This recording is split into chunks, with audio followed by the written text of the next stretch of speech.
معزز حاضرین اور محترم خواتین، السلام علیکم ورحمۃ اللہ وبرکاتہ۔ میری آج کی گفتگو کا موضوع ہے حب رسول کے تقاضے۔ ظاہر بات ہے کہ کوئی مسلمان ایسا نہیں ہوگا کہ جو مدعی نہ ہو کہ اسے حضور سے انتہائی محبت ہے، بلکہ جو عوام ہیں مسلمان، وہ چاہے بے عمل ہوں لیکن ان میں جو حمیت اور غیرت رسول کے لیے ہے صلی اللہ علیہ وسلم، کہ ان کی حرمت پر کٹ بھرنے کے لیے تیار رہتے ہیں، تو اس سے میں سمجھتا ہوں کہ کوئی شخص بھی محروم نہیں ہے۔ لیکن اس حب رسول کے تقاضے کیا ہیں، ان کو سمجھنے کی ضرورت ہے۔ کہیں ایسا نہ ہو کہ ہم تو اپنے تئیں یہ سمجھتے رہیں کہ ہم بہت عاشق رسول ہیں، محب رسول ہیں، لیکن آخرت میں جا کر قیامت کے دن ہم پر راز کھلے کہ نہیں، اللہ کو تو یہ شے قبول نہیں ہے، تمہارا دعویٰ رد ہے۔ اس ضمن میں سب سے پہلے آپ کے سامنے ایک فارمولہ رکھنا چاہتا ہوں۔ دیکھیے، اسلام کا تقاضا کیا ہے؟ اللہ کی اطاعت کرو اور اللہ کے رسول کی اطاعت کرو، یہ بنیاد ہے۔ حاکم مطلق اللہ ہے، شارع حقیقی اللہ ہے،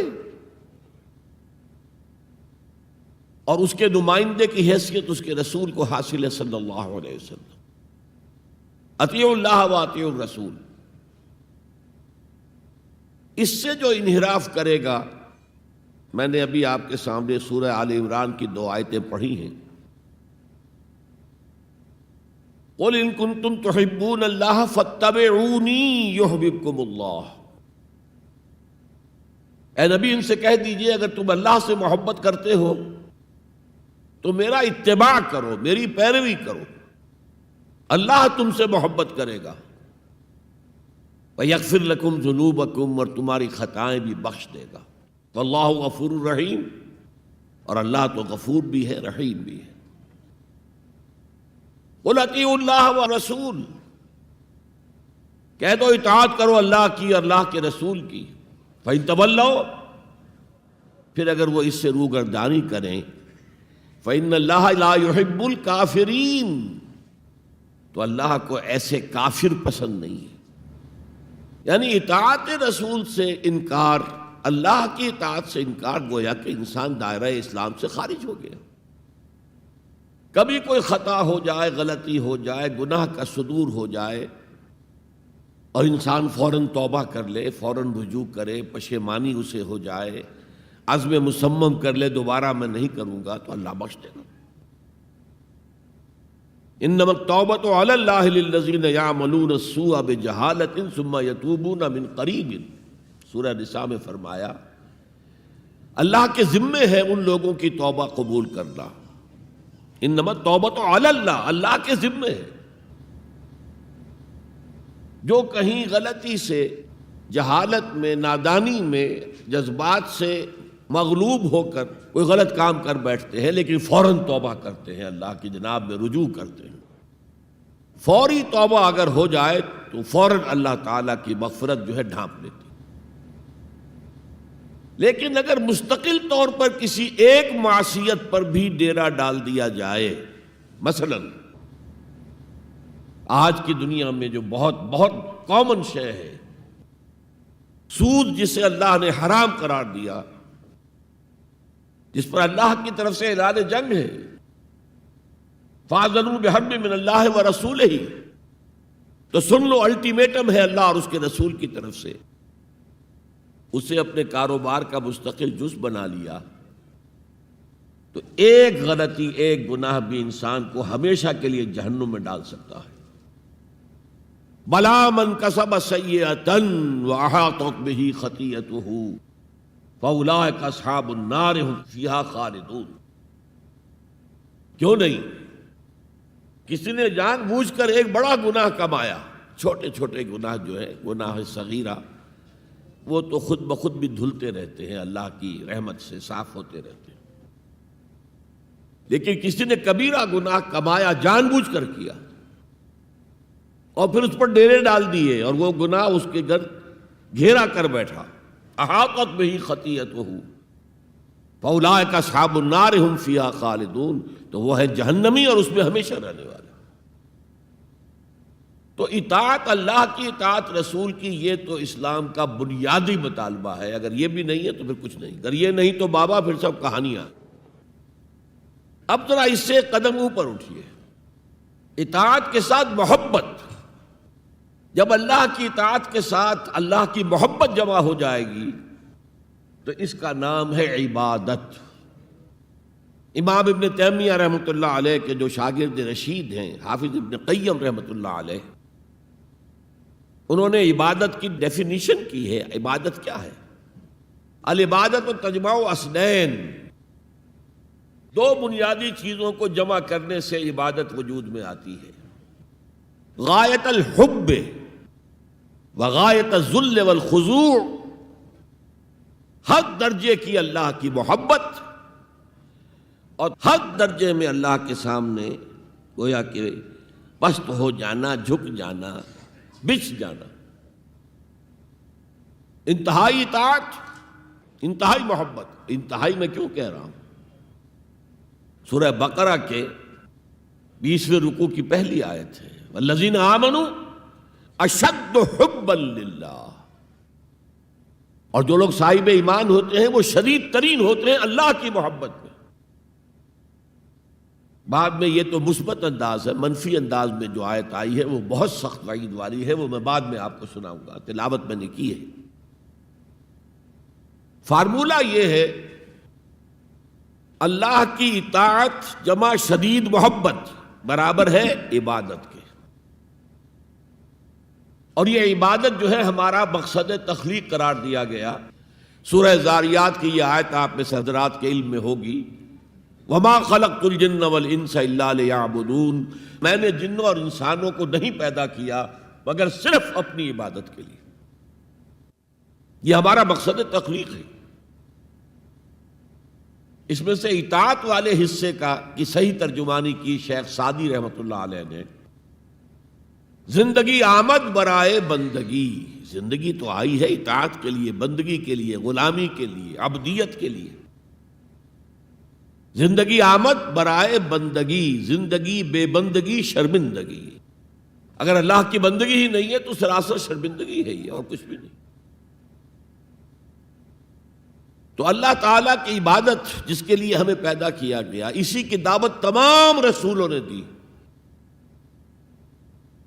یا قوم اعبدوا اللہ ما لکم من الہ غیرہ، اے میری قوم کے لوگو اللہ کی عبادت کرو، تمہارا کوئی معبود اس کے سوا نہیں ہے.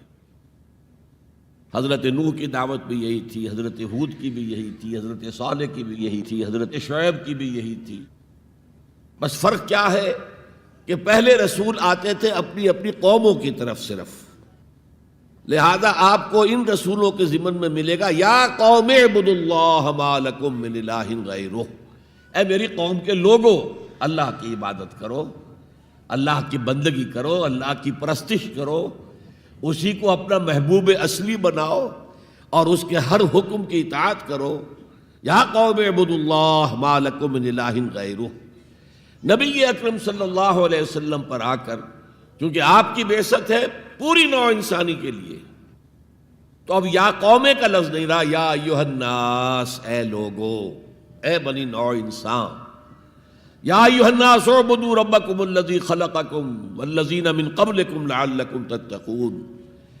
اے لوگو عبادت کرو، بندگی کرو، پرستش کرو اپنے اس رب کی جس نے تمہیں بھی پیدا کیا اور جو تم سے پہلے تھے ان کو بھی پیدا کیا تاکہ تم بچ سکو.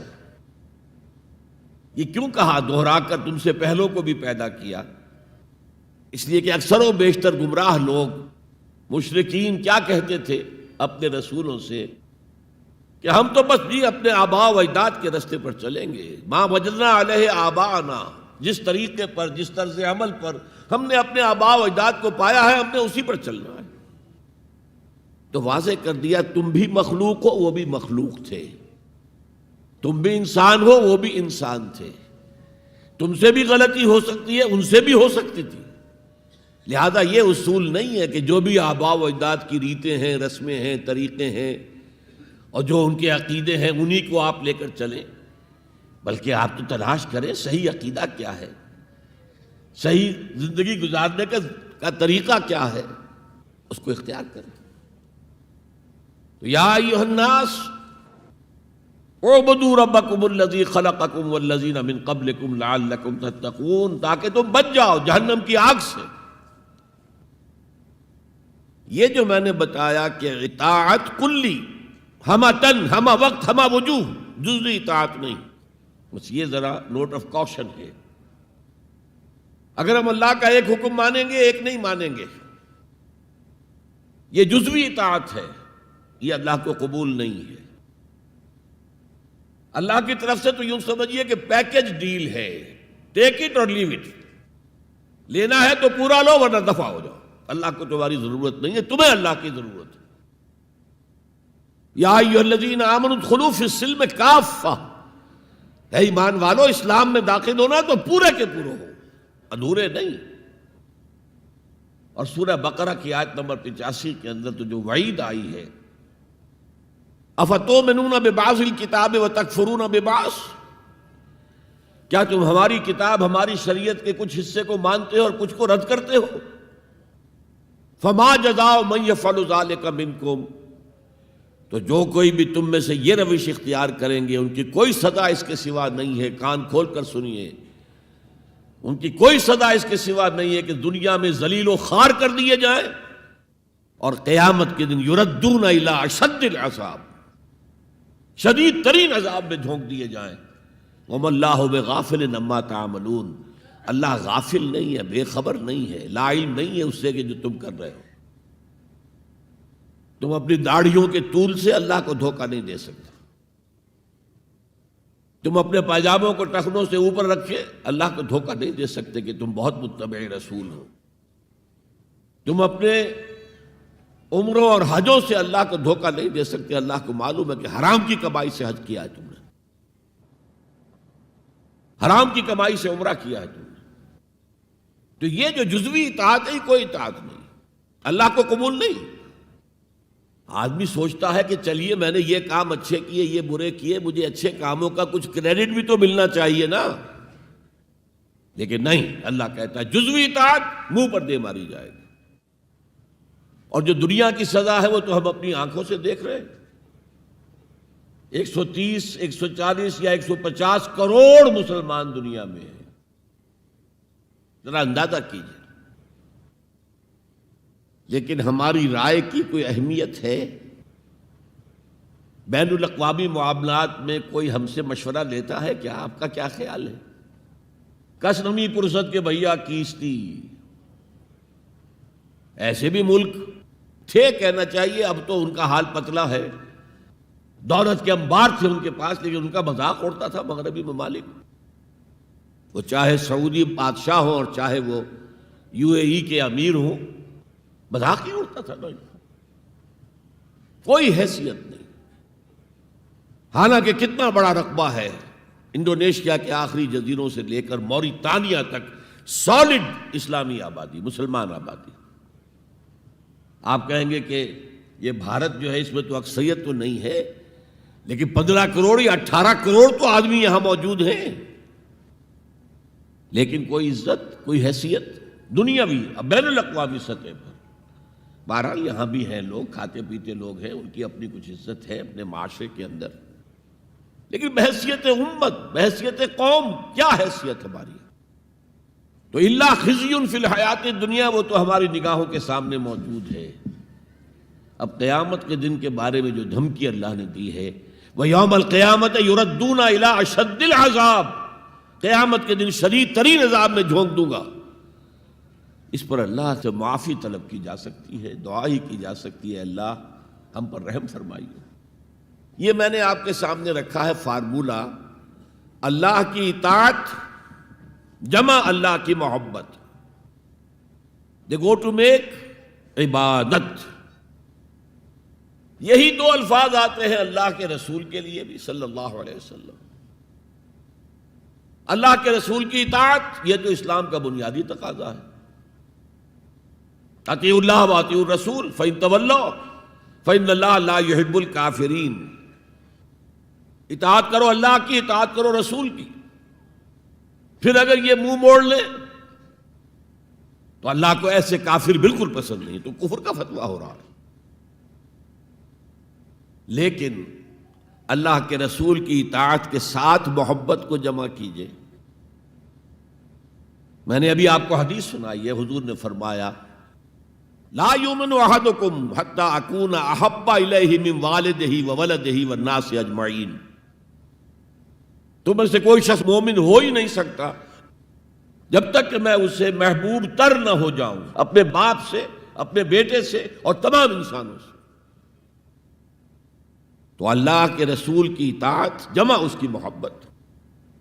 اس محبت کے ضمن میں ایک واقعہ یاد آیا جس سے اندازہ ہوگا کہ کس قدر اپنائیت تھی، کتنا قرب تھا حضور کے اور حضرت عمر فاروق رضی اللہ تعالیٰ عنہ کے مابین۔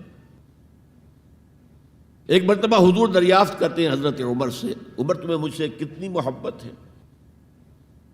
اب آپ سوچئے، ذرا سا بھی مغایرت کا باریک سا پردہ بھی اگر کہیں ہو تو کیا یہ سوال کیا جا سکتا ہے؟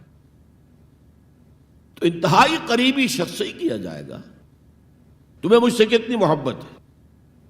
عرض کیا آپ مجھے دنیا کے ہر انسان سے بڑھ کر عزیز ہیں۔ فرمایا اور اپنی جان سے؟ اب ذرا سا توقف کیا حضرت عمر نے، الان ہاں اب میں یہ بھی کہتا ہوں کہ آپ مجھے میری جان سے زیادہ عزیز ہیں۔ تو حضور نے فرمایا اب آئے ہو مقام مطلوب پر۔ تو رسول کی اطاعت جمع محبت، اس کا نام ہے اتباع، پیروی کرنا۔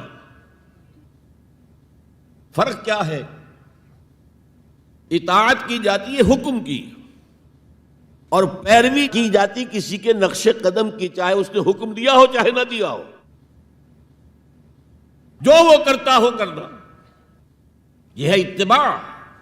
یہ اطاعت سے بہت بلند شے ہو گئی۔ مثال کے طور پر یہ چھوٹی چھوٹی مثالیں، اصل اتباع کیا ہے وہ میں بعد میں عرض کروں گا۔ کوئی ایک صحابی بدو باہر سے آئے، ایک ہی دفعہ حضور کو دیکھا، حضور اس وقت اس حالت میں تھے کہ آپ کے بٹن جو ہے کھلے ہوئے تھے گریبان کے، انہوں نے پھر ساری عمر اپنے گریبان کے بٹن نہیں لگائے۔ میں نے اللہ کے رسول کو اس حال میں دیکھا ہے، میں تو ان کی پیروی کروں گا، حضور نے کوئی حکم تو نہیں دیا تھا۔ تو یہ جو محبت، شدید محبت کے تحت جو بات آئے گی، اس کا نام اتباع ہے۔ اور اس اتباع کا مقام کیا ہے وہ آیت میں سنا چکا ہوں آپ کو۔ قُلْ إِن كُنتُمْ تُحِبُّونَ اللَّهَ فَاتَّبِعُونِي يُحْبِبْكُمُ اللَّهُ۔ اے نبی ان سے کہہ دیجئے اگر تم اللہ سے محبت کرتے ہو تو میرا اتباع کرو، میرے نقش قدم پر چلو، میری پیروی کرو۔ اللہ تم سے محبت کرے گا، تم اللہ کے محب نہیں محبوب بن جاؤ گے۔ اور اگر کہیں کوئی لغزش ہو گئی، کوئی خطا ہو گئی، کہیں جذبات کی رو میں بہہ کر کوئی گناہ کر بیٹھے تو اللہ معاف فرما دے گا۔ اللہ بڑا غفور ہے، اللہ بڑا رحیم ہے۔ مطلب یہ کہ راستہ تم نے یہ طے کر لیا ہو کہ چلنا مجھے محمد کے پیچھے ہے صلی اللہ علیہ وسلم۔ اب چلتے چلتے کبھی پاؤں پھسل گیا، کہیں گر گئے، کوئی بات نہیں، اٹھو فوراً، توبہ کرو اور آگے بڑھو۔ تو خطا اگر ہو بھی جائے گی، کہیں لغزش ہو جائے، کہیں چلتے چلتے پاؤں پھسل جائے کیچڑ میں، یا کوئی کیلے کا چھلکا آ گیا پاؤں تلے، گر گئے، کوئی حرج نہیں، اٹھو دوبارہ، لیکن نقش قدم جو ہے محمد کا صلی اللہ علیہ وسلم اس پر چلنا ہے۔ یہ اس اتباع کا ذکر آیا ہے سورہ اعراف کی ان آیات میں۔ آپ کو معلوم ہے کہ حضرت موسیٰ علیہ السلام کو جب تورات پر طلب کیا گیا تو کوہ طور پر تورات دینے کے لیے، تو پہلے 30 دن کے لیے بلایا تھا، پھر 10 دن کا اور اضافہ کر دیا گیا، 40 دن ہو گئے۔ فَتَمَّتْ مِیقَاتُ رَبِّکَ 40 لیلہ۔ اس اثنا میں پیچھے فتنے میں مبتلا ہو گئے بنی اسرائیل۔ سامری اس نے ایک ڈھونگ رچایا اور ایک بچڑا جو ہے وہ سونے چاندی کا بنایا ہوا بچڑا ڈھال کر کھڑا کر دیا، اس میں سے کوئی تھوڑی سی آواز بھی نکلتی تھی، کوئی ایسی ہے کہ ہوا گزرتی تھی تو آواز سے آتی تھی۔ کہا یہ ہے تمہارا الہ۔ یہ تو موسیٰ تو بھول گیا کہاں گیا ہے، کوہ طور کے اوپر کس خدا سے ملنے گیا ہے، خدا تو یہ ہے۔ اور بنی اسرائیل کے بہت سے لوگ اس فریب میں آ گئے اور بچڑے کی پوجا کرنے لگے۔ اب جب حضرت موسیٰ آئے، اور آپ کو معلوم ہے حضرت موسیٰ کا مزاج جلالی تھا، وہ پتھر کی تختیاں لے کر آئے تھے کہ جن پر کوہ طور پر اللہ تعالیٰ نے اپنے احکام عشرہ جو ہیں، دی 10 کمانڈمنٹس مشہور، وہ کندہ کر کے آپ کو دیے تھے، وہ ہاتھ میں لے کر آئے۔ یہاں معلوم ہوا یہ صورت پیش آ گئی ہے۔ فَأَلْقَى الْأَلْوَاحَ، تو وہ تختیاں تو آپ نے زمین پہ ڈالی، اور پھر جو احتساب کیا ہے، پہلے تو اپنے بھائی حضرت ہارون کا، ان کی داڑھی کے بال پکڑے، ان کے سر کے بال پکڑے اور کھینچا اپنی طرف۔ اس نے کہا کہ بھائی مجھے ذلیل نہ کرو لوگوں کے سامنے، میں نے انہیں روکا لیکن یہ تو مجھے قتل کرنے پر تل گئے تھے، اور مجھے اندیشہ یہ ہوا کہ کہیں آپ واپس آ کر یہ نہ کہیں ان فرقت بین بنی اسرائیل، کہ تم نے تو بنی اسرائیل کے درمیان تفرقہ پیدا کر دیا۔ تو میں نے کہا آپ ہی واپس آ کر نپٹے۔ اب پہلی بات نوٹ کیجئے، تاریخ انسانی کا یہ عظیم واقعہ ہے، کئی ہزار یہودی اپنے اپنے قبیلے کے لوگوں کے ہاتھوں ذبح کیے گئے اس پر۔ اللہ تعالیٰ نے حکم دیا اور حضرت موسیٰ نے وہ حکم دیا، اللہ کا حکم موسیٰ نے پہنچایا کہ 12 قبیلے نا، ہر قبیلے کے جن لوگوں نے یہ حرکت کی ہے ان کو اسی قبیلے کے لوگ اپنے ہاتھ سے ذبح کریں۔ اب یہ بہت بڑی توبہ تھی، بہت بڑی توبہ تھی، بہت بڑی توبہ تھی، اپنے قبیلے کے لوگوں کو قتل کر دینا۔ پھر وہ 70 نمائندے لے کر تمام جو بڑے لوگ تھے کوہ طور پر حاضر ہوئے، اجتماعی طور پر اللہ سے عفو و درگزر کی درخواست بھی کرنے کی۔ وہاں اللہ نے زبردست زلزلہ بھیج دیا، محسوس ہوا اب سب ہلاک ہو جائیں گے۔ حضرت موسیٰ نے کہا پروردگار تو چاہتا تو مجھے اور اس قوم کو پہلے ہی ہلاک کر دیتا، تو ہمیں نکال کر لایا ہے آل فرعون کے پنجوں سے، تو نے ہمیں نجات دی ہے، تو پروردگار ہمارے لیے اپنی رحمت طے کر دے، لکھ دے، فاکتب لنا، ہمارے لیے طے کر دے، لکھ دے اپنی رحمت۔ اس پر فرمایا اللہ نے دیکھو موسیٰ، میری ایک رحمت تو عام ہے، وسعت کل شیء، رحمتی وسعت کل شیء، ہر شے کے ساتھ ہے، اور ایک میری خاص رحمت ہے، وہ میں لکھ دوں گا، طے کر کے رکھ دوں گا، للذین یتبعون الرسول النبی الامی، ان لوگوں کے لیے جو میرے رسول نبی امی پر ایمان لائیں گے اور ان کا اتباع کریں گے۔ یہاں بھی لفظ اتباع آیا، اور اس میں پھر حضور صلی اللہ علیہ وسلم کی کچھ شان بیان ہوئی ہے، بات لمبی ہو جائے گی، اور پھر فرمایا یہ گویا کہ اتباع کی تفسیر آ رہی ہے۔ اتباع کا مطلب کیا ہے؟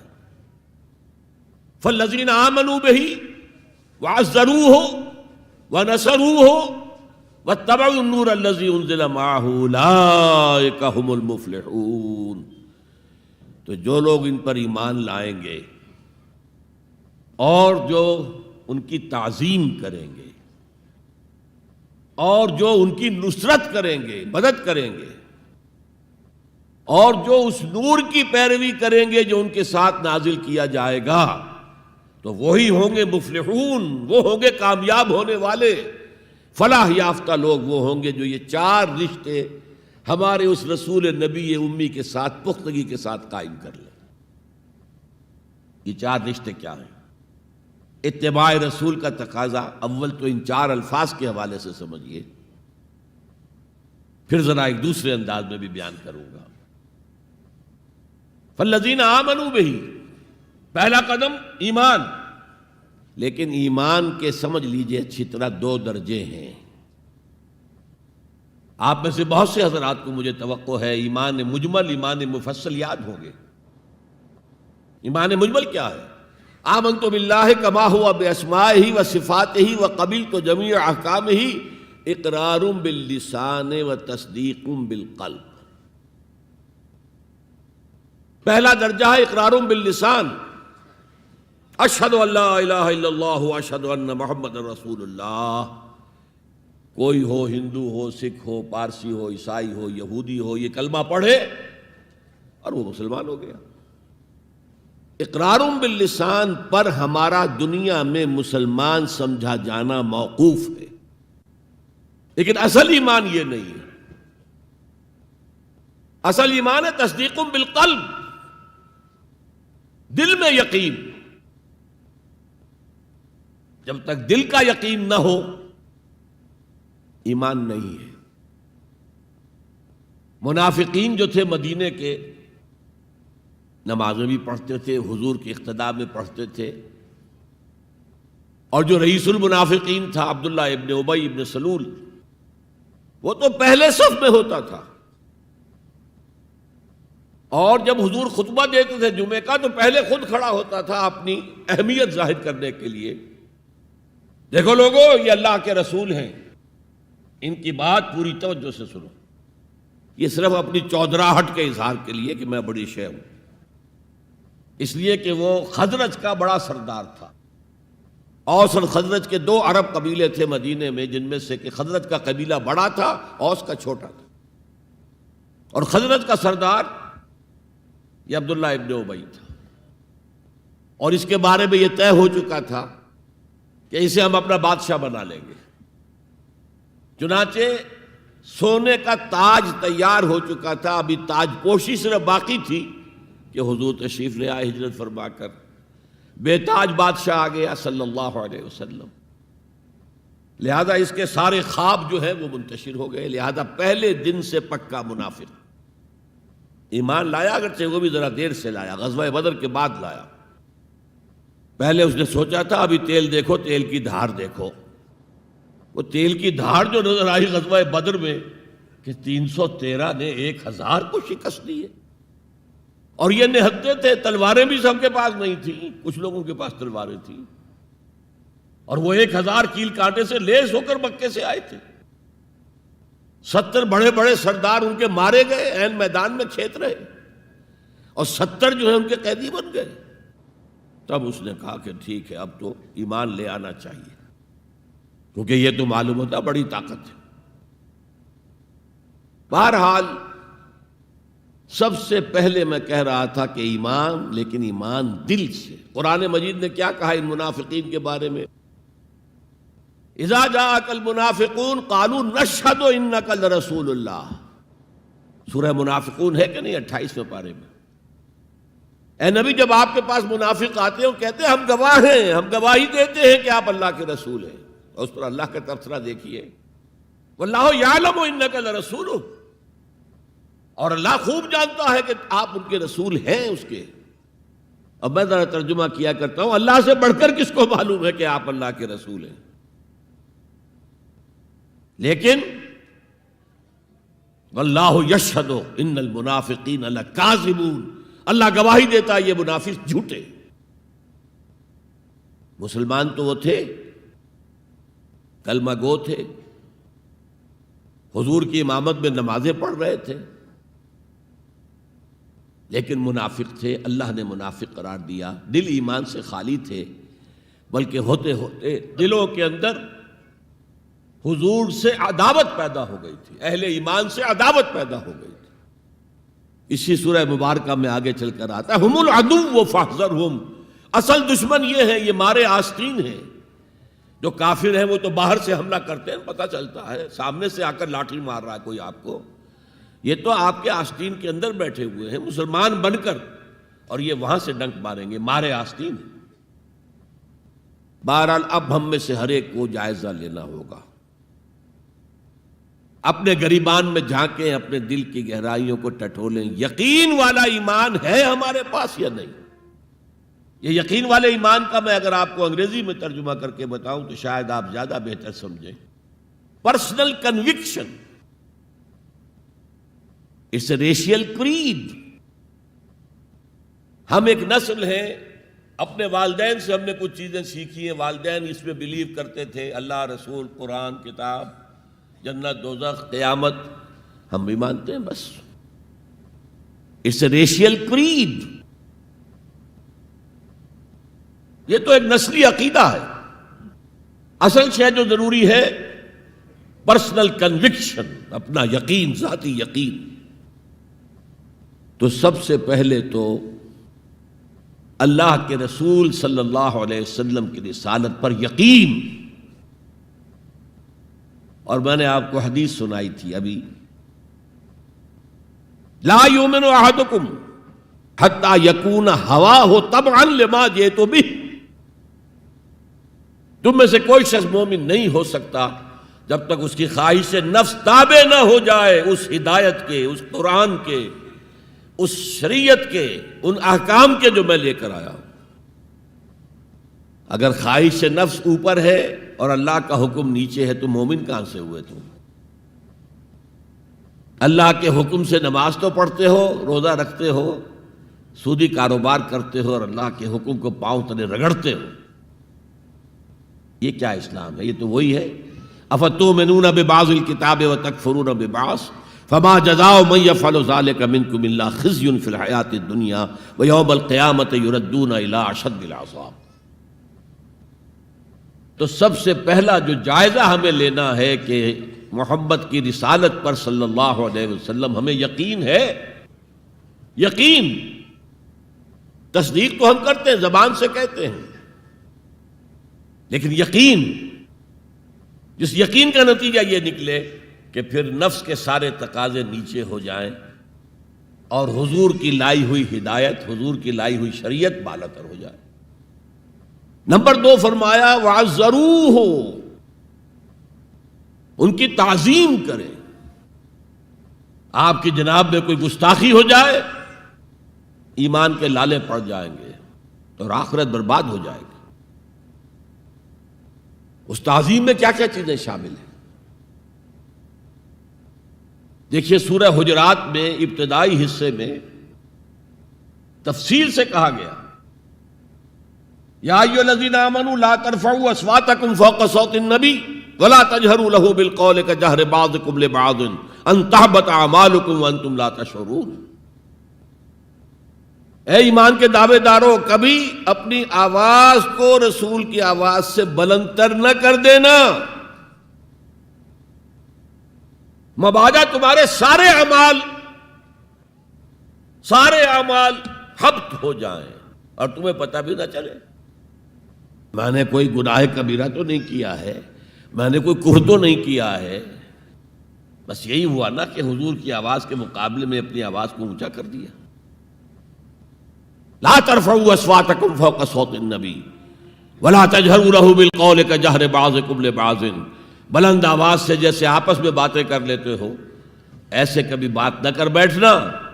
ان تحبط اعمالکم، کہ تمہارے سارے اعمال حبط ہو جائیں، اکارت چلے جائیں، ختم ہو جائیں.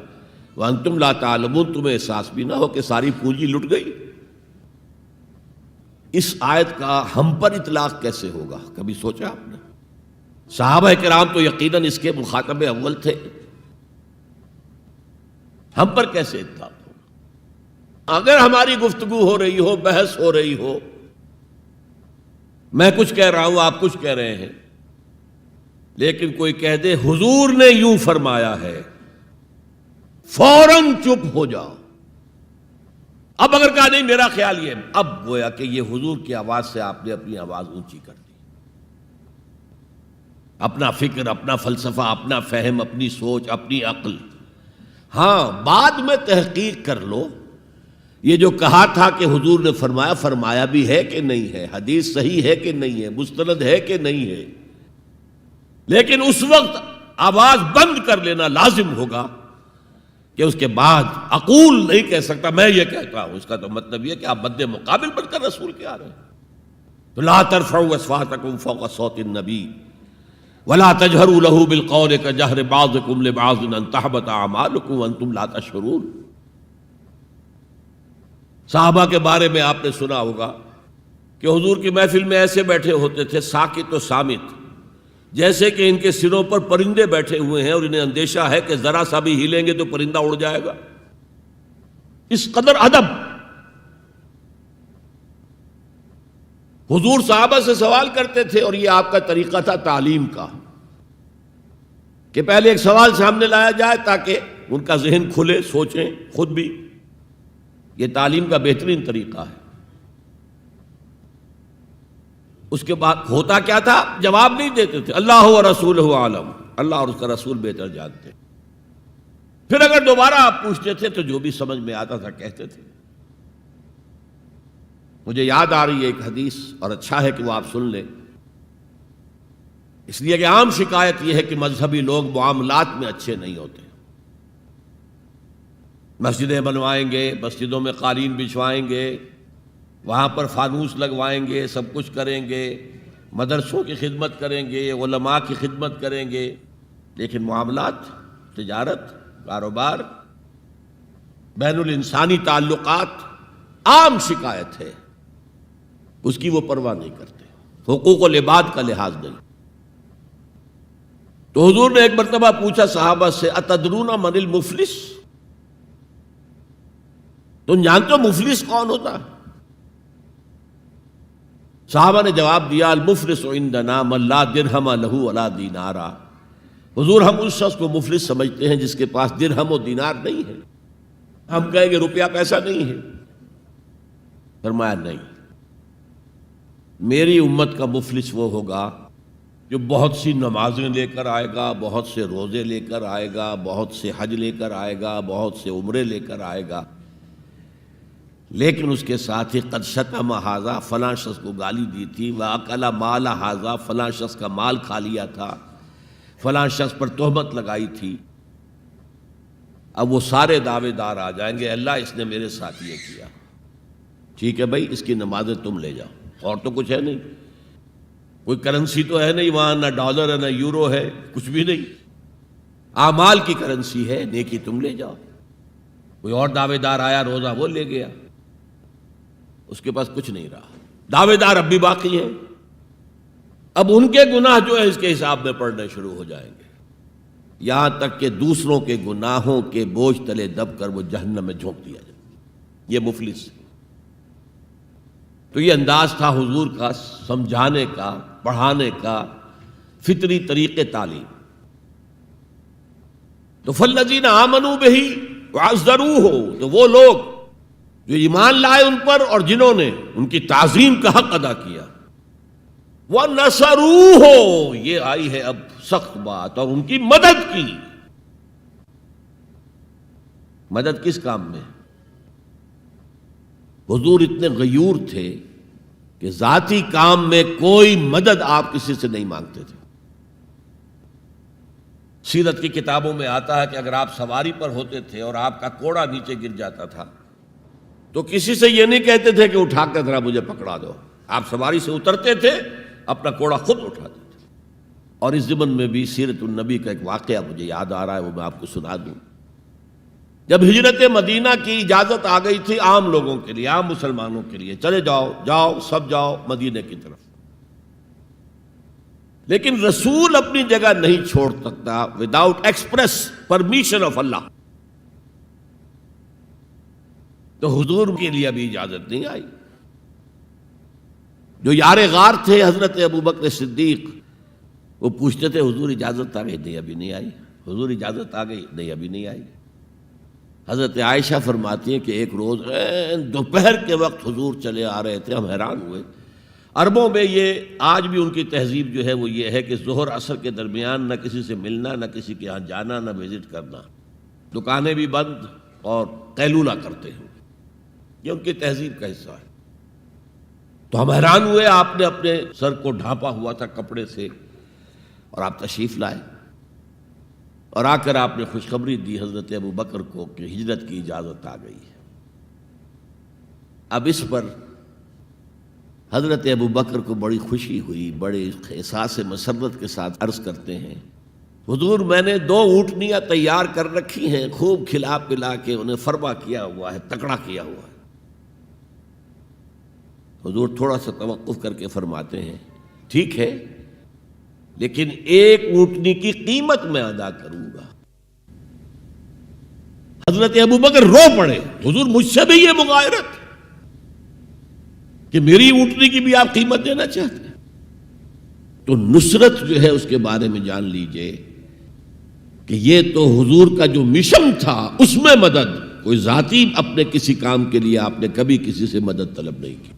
جو مشن اللہ نے ڈال دیا تھا کندھے پر، هو الذی ارسل رسولہ بالہدی ودین الحق لیظہرہ علی الدین کلہ ولو کرہ المشرکون.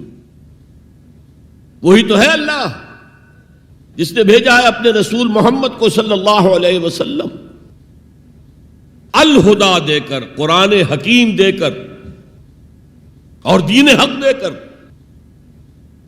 صرف قرآن نہیں، دین حق. جو عربی سے واقف ہیں کچھ لوگ وہ سوچتے ہوں گے جو واو آیا ہے درمیان میں، یہ واو تفسیری ہے، یہ واو عطف ہے. اگر یہ واو عطف ہے تو مغایرت ہو جائے گی. الہدا کچھ اور ہے، دین حق کچھ اور ہے، مغایرت لازم ہے معطوف اور معطوف علیہ کے اندر. وہ مغایرت کیا ہے؟ صرف قرآن پر کوئی نظام نہیں بن سکتا. نظام بنتا ہے جب قرآن پر سنت رسول کا اضافہ کیا جائے. لہذا دین حق صرف قرآن نہیں ہے، قرآن بما سنت رسول صلی اللہ علیہ وسلم اب نظام بنتا ہے. جیسے قرآن میں کتنی دفعہ کہا اقیموا الصلاۃ اقیموا الصلاۃ اقیموا الصلاۃ الذین یقیمون الصلاۃ، کتنی مرتبہ. لیکن کیا نماز کا کوئی نظام بن سکتا ہے قرآن کی بنیاد پر؟ کیا یہ نماز کے 5 اوقات معین ہو سکتے ہیں یقین کے ساتھ؟ اشارات تو ہیں، لیکن یہ کہ کیا یقین کے ساتھ 5 کا یہ معاملہ؟ یہ تو معلوم ہے کہ قیام بھی ہے، رکوع بھی ہے، سجود بھی ہے. ترتیب کیا ہے؟ یہ کسی قرآن مجید کی آیت سے ثابت ہوگا؟ پھر ہر رکعت میں رکوع ایک ہے، سجدے 2 ہیں. کیوں؟ یا تو سجدہ بھی ہو یا رکوع بھی 2 ہو.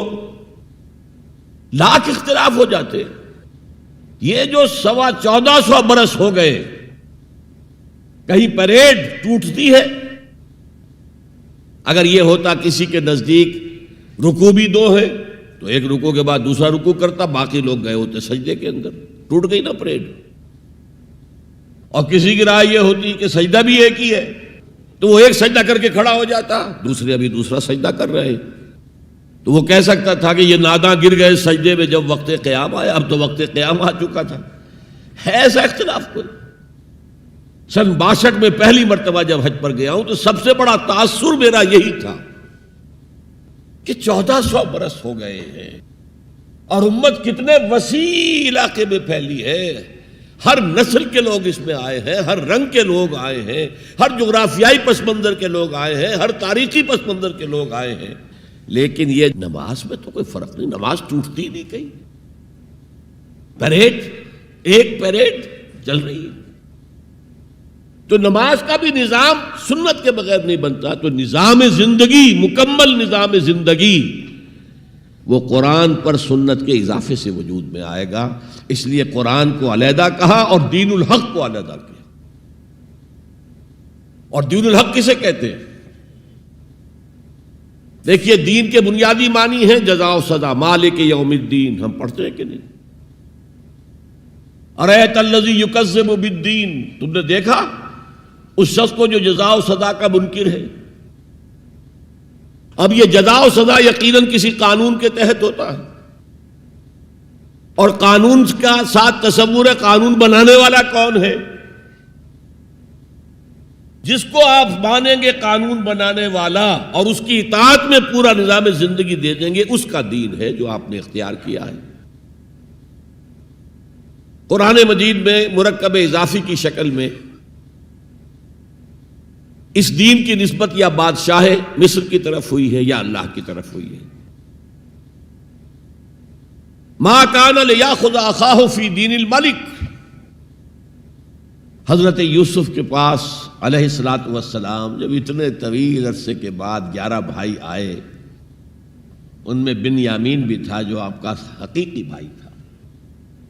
اسے اپنے پاس روکنا چاہتے تھے. لیکن جس بادشاہ کے تحت وہ سارا نظام تھا وہ بادشاہ تو نہیں تھے نا، وہ تو بادشاہ تو وہ تھا جس نے خواب دیکھا تھا کہ 7 دبلی گائیں جو ہے وہ 7 موٹی گائے کو کھا گئی، نگل گئی، اس کی تعبیر بتائی تھی، تبھی تو جیل سے نکلے تھے۔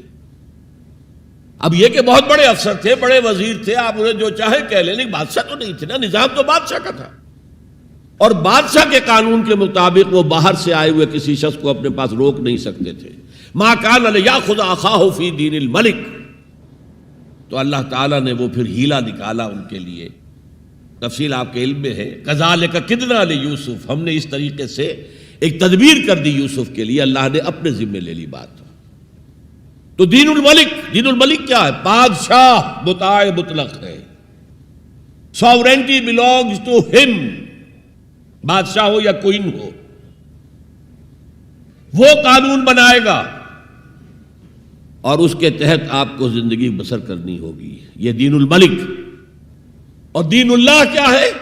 اللہ مطاع مطلق، اللہ ساورن، ان الحکم الا للہ لا یشرک فی حکمہ احدا، اس نے جو قانون دیا ہے اس کے تحت پوری زندگی، سیاسی نظام اسی کے تحت ہو، معاشی نظام اسی کے تحت ہو، کرمنل لا اس کے تحت ہو، سول لا اس کے تحت ہو، لا آف انہیریٹنس اس کے تحت ہو، قانون شہادت اس کے تحت ہو، سماجی نظام وہ بھی اللہ کے حکم کے مطابق ہو، تو وہ ہے دین اللہ، اللہ مطاع مطلق، اس کے قانون کے تحت پوری زندگی کا آ جانا۔ اذا جاء نصر اللہ والفتح ورأیت الناس يدخلون فی دین اللہ افواجا، جب اللہ کی مدد آ گئی اور فتح آ گئی، اور اے نبی آپ نے دیکھا کہ اب لوگ جوق در جوق آ رہے ہیں، فوج در فوج آ رہے ہیں، گروہ در گروہ آ رہے ہیں، قبیلوں کے وفد پر وفد چلے آ رہے ہیں اسلام لانے کے لیے، تو یہ کیفیت کیا تھی؟ دین اللہ میں داخل ہونے کا ان کا فیصلہ۔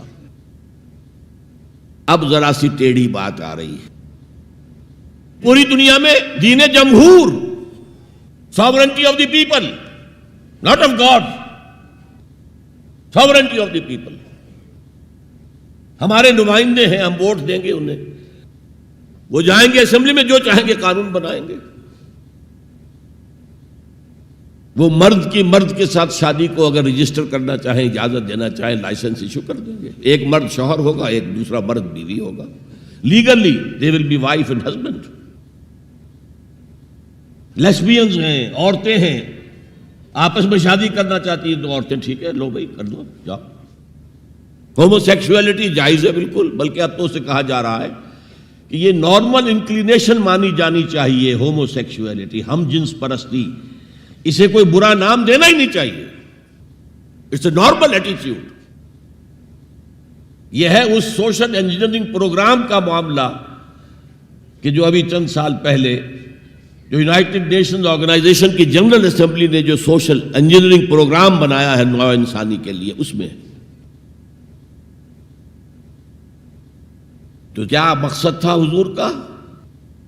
کہ آپ کو دی گئی کتاب نمبر 1 الہدیٰ، اور نمبر 2 دین حق، تاکہ دین کو غالب کرے۔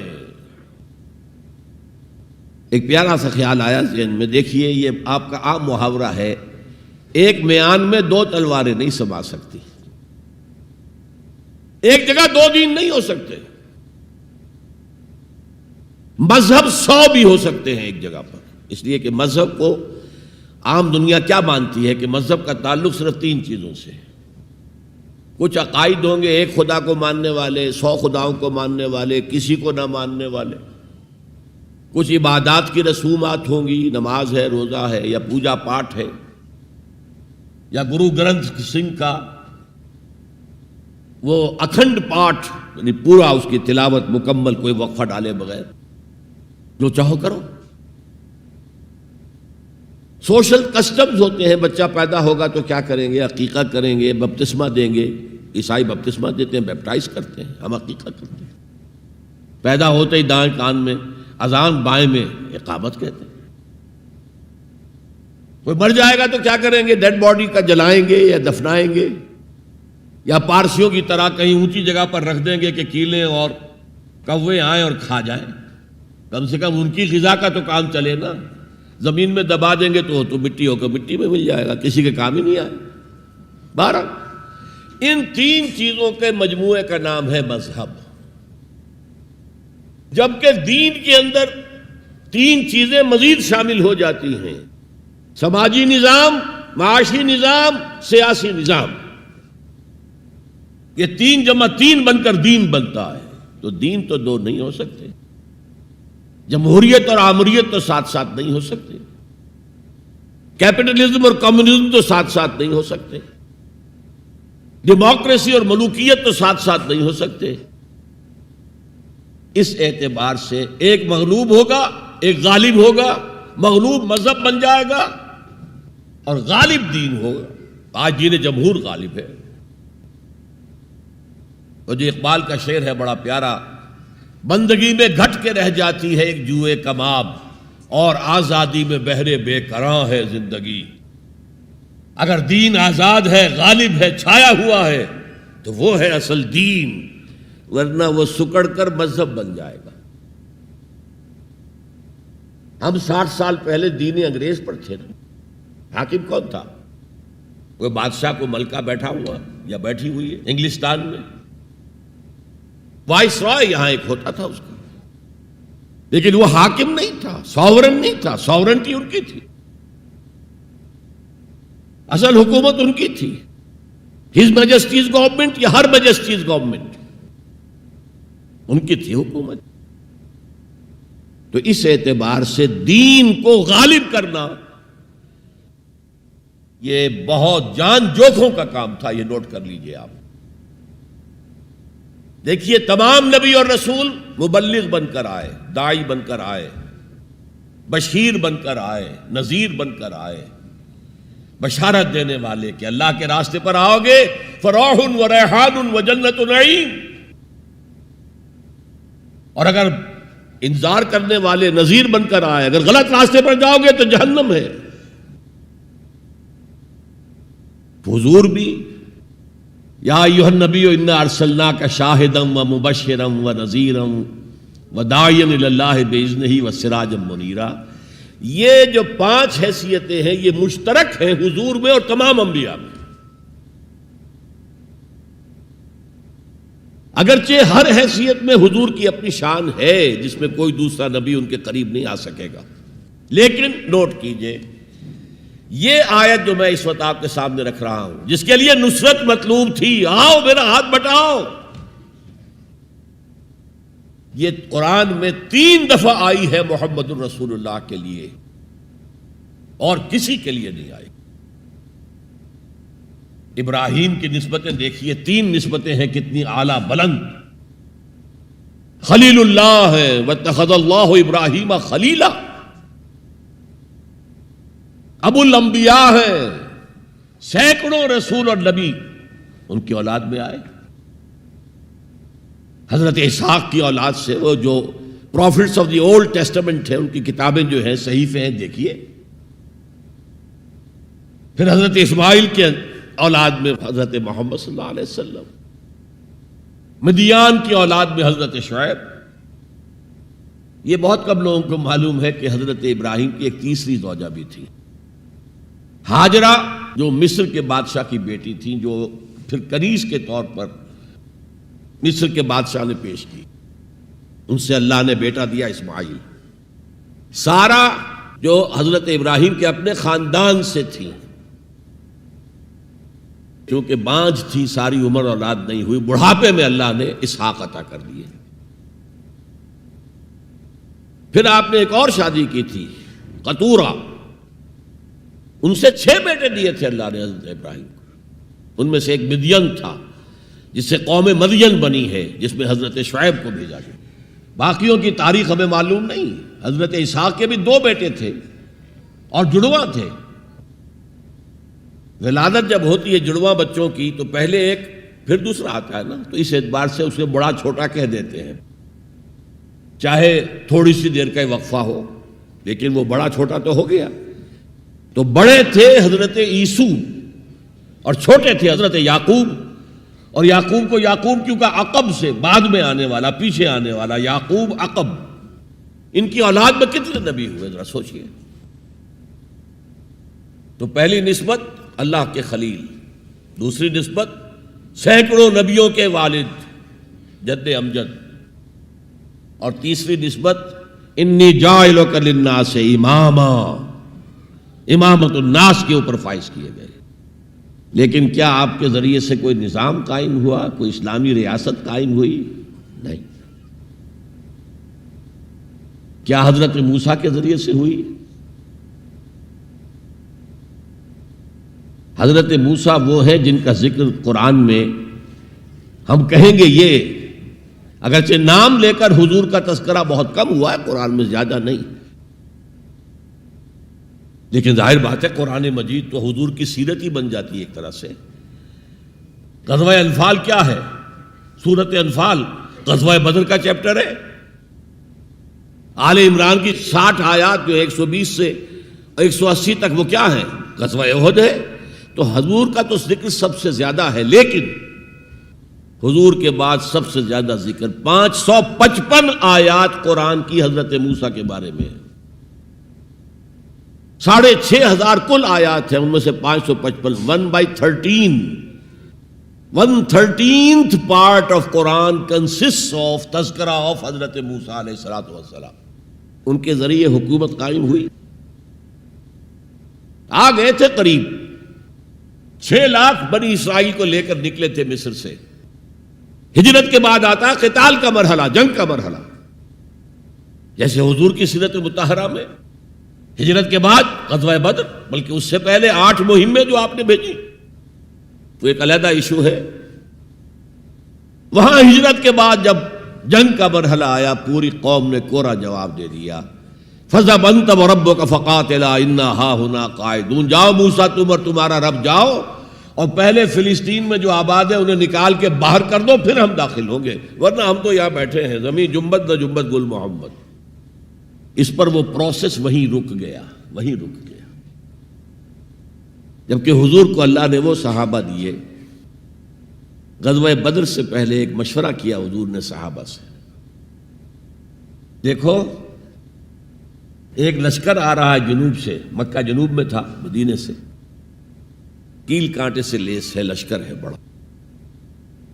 ایک قافلہ آ رہا ہے شمال سے جو ابو سفیان لے کر گئے تھے اور اب واپس آ رہے تھے، اور انہوں نے SOS کال بھیج دی تھی اپنے سے پہلے مکہ کے لوگوں کے لیے کہ بھائی میرے قافلے کو خطرہ ہے، محمد صلی اللہ علیہ وسلم کے آدمی شاید حملہ کر دیں ہم پر، لہذا مدد بھیجو.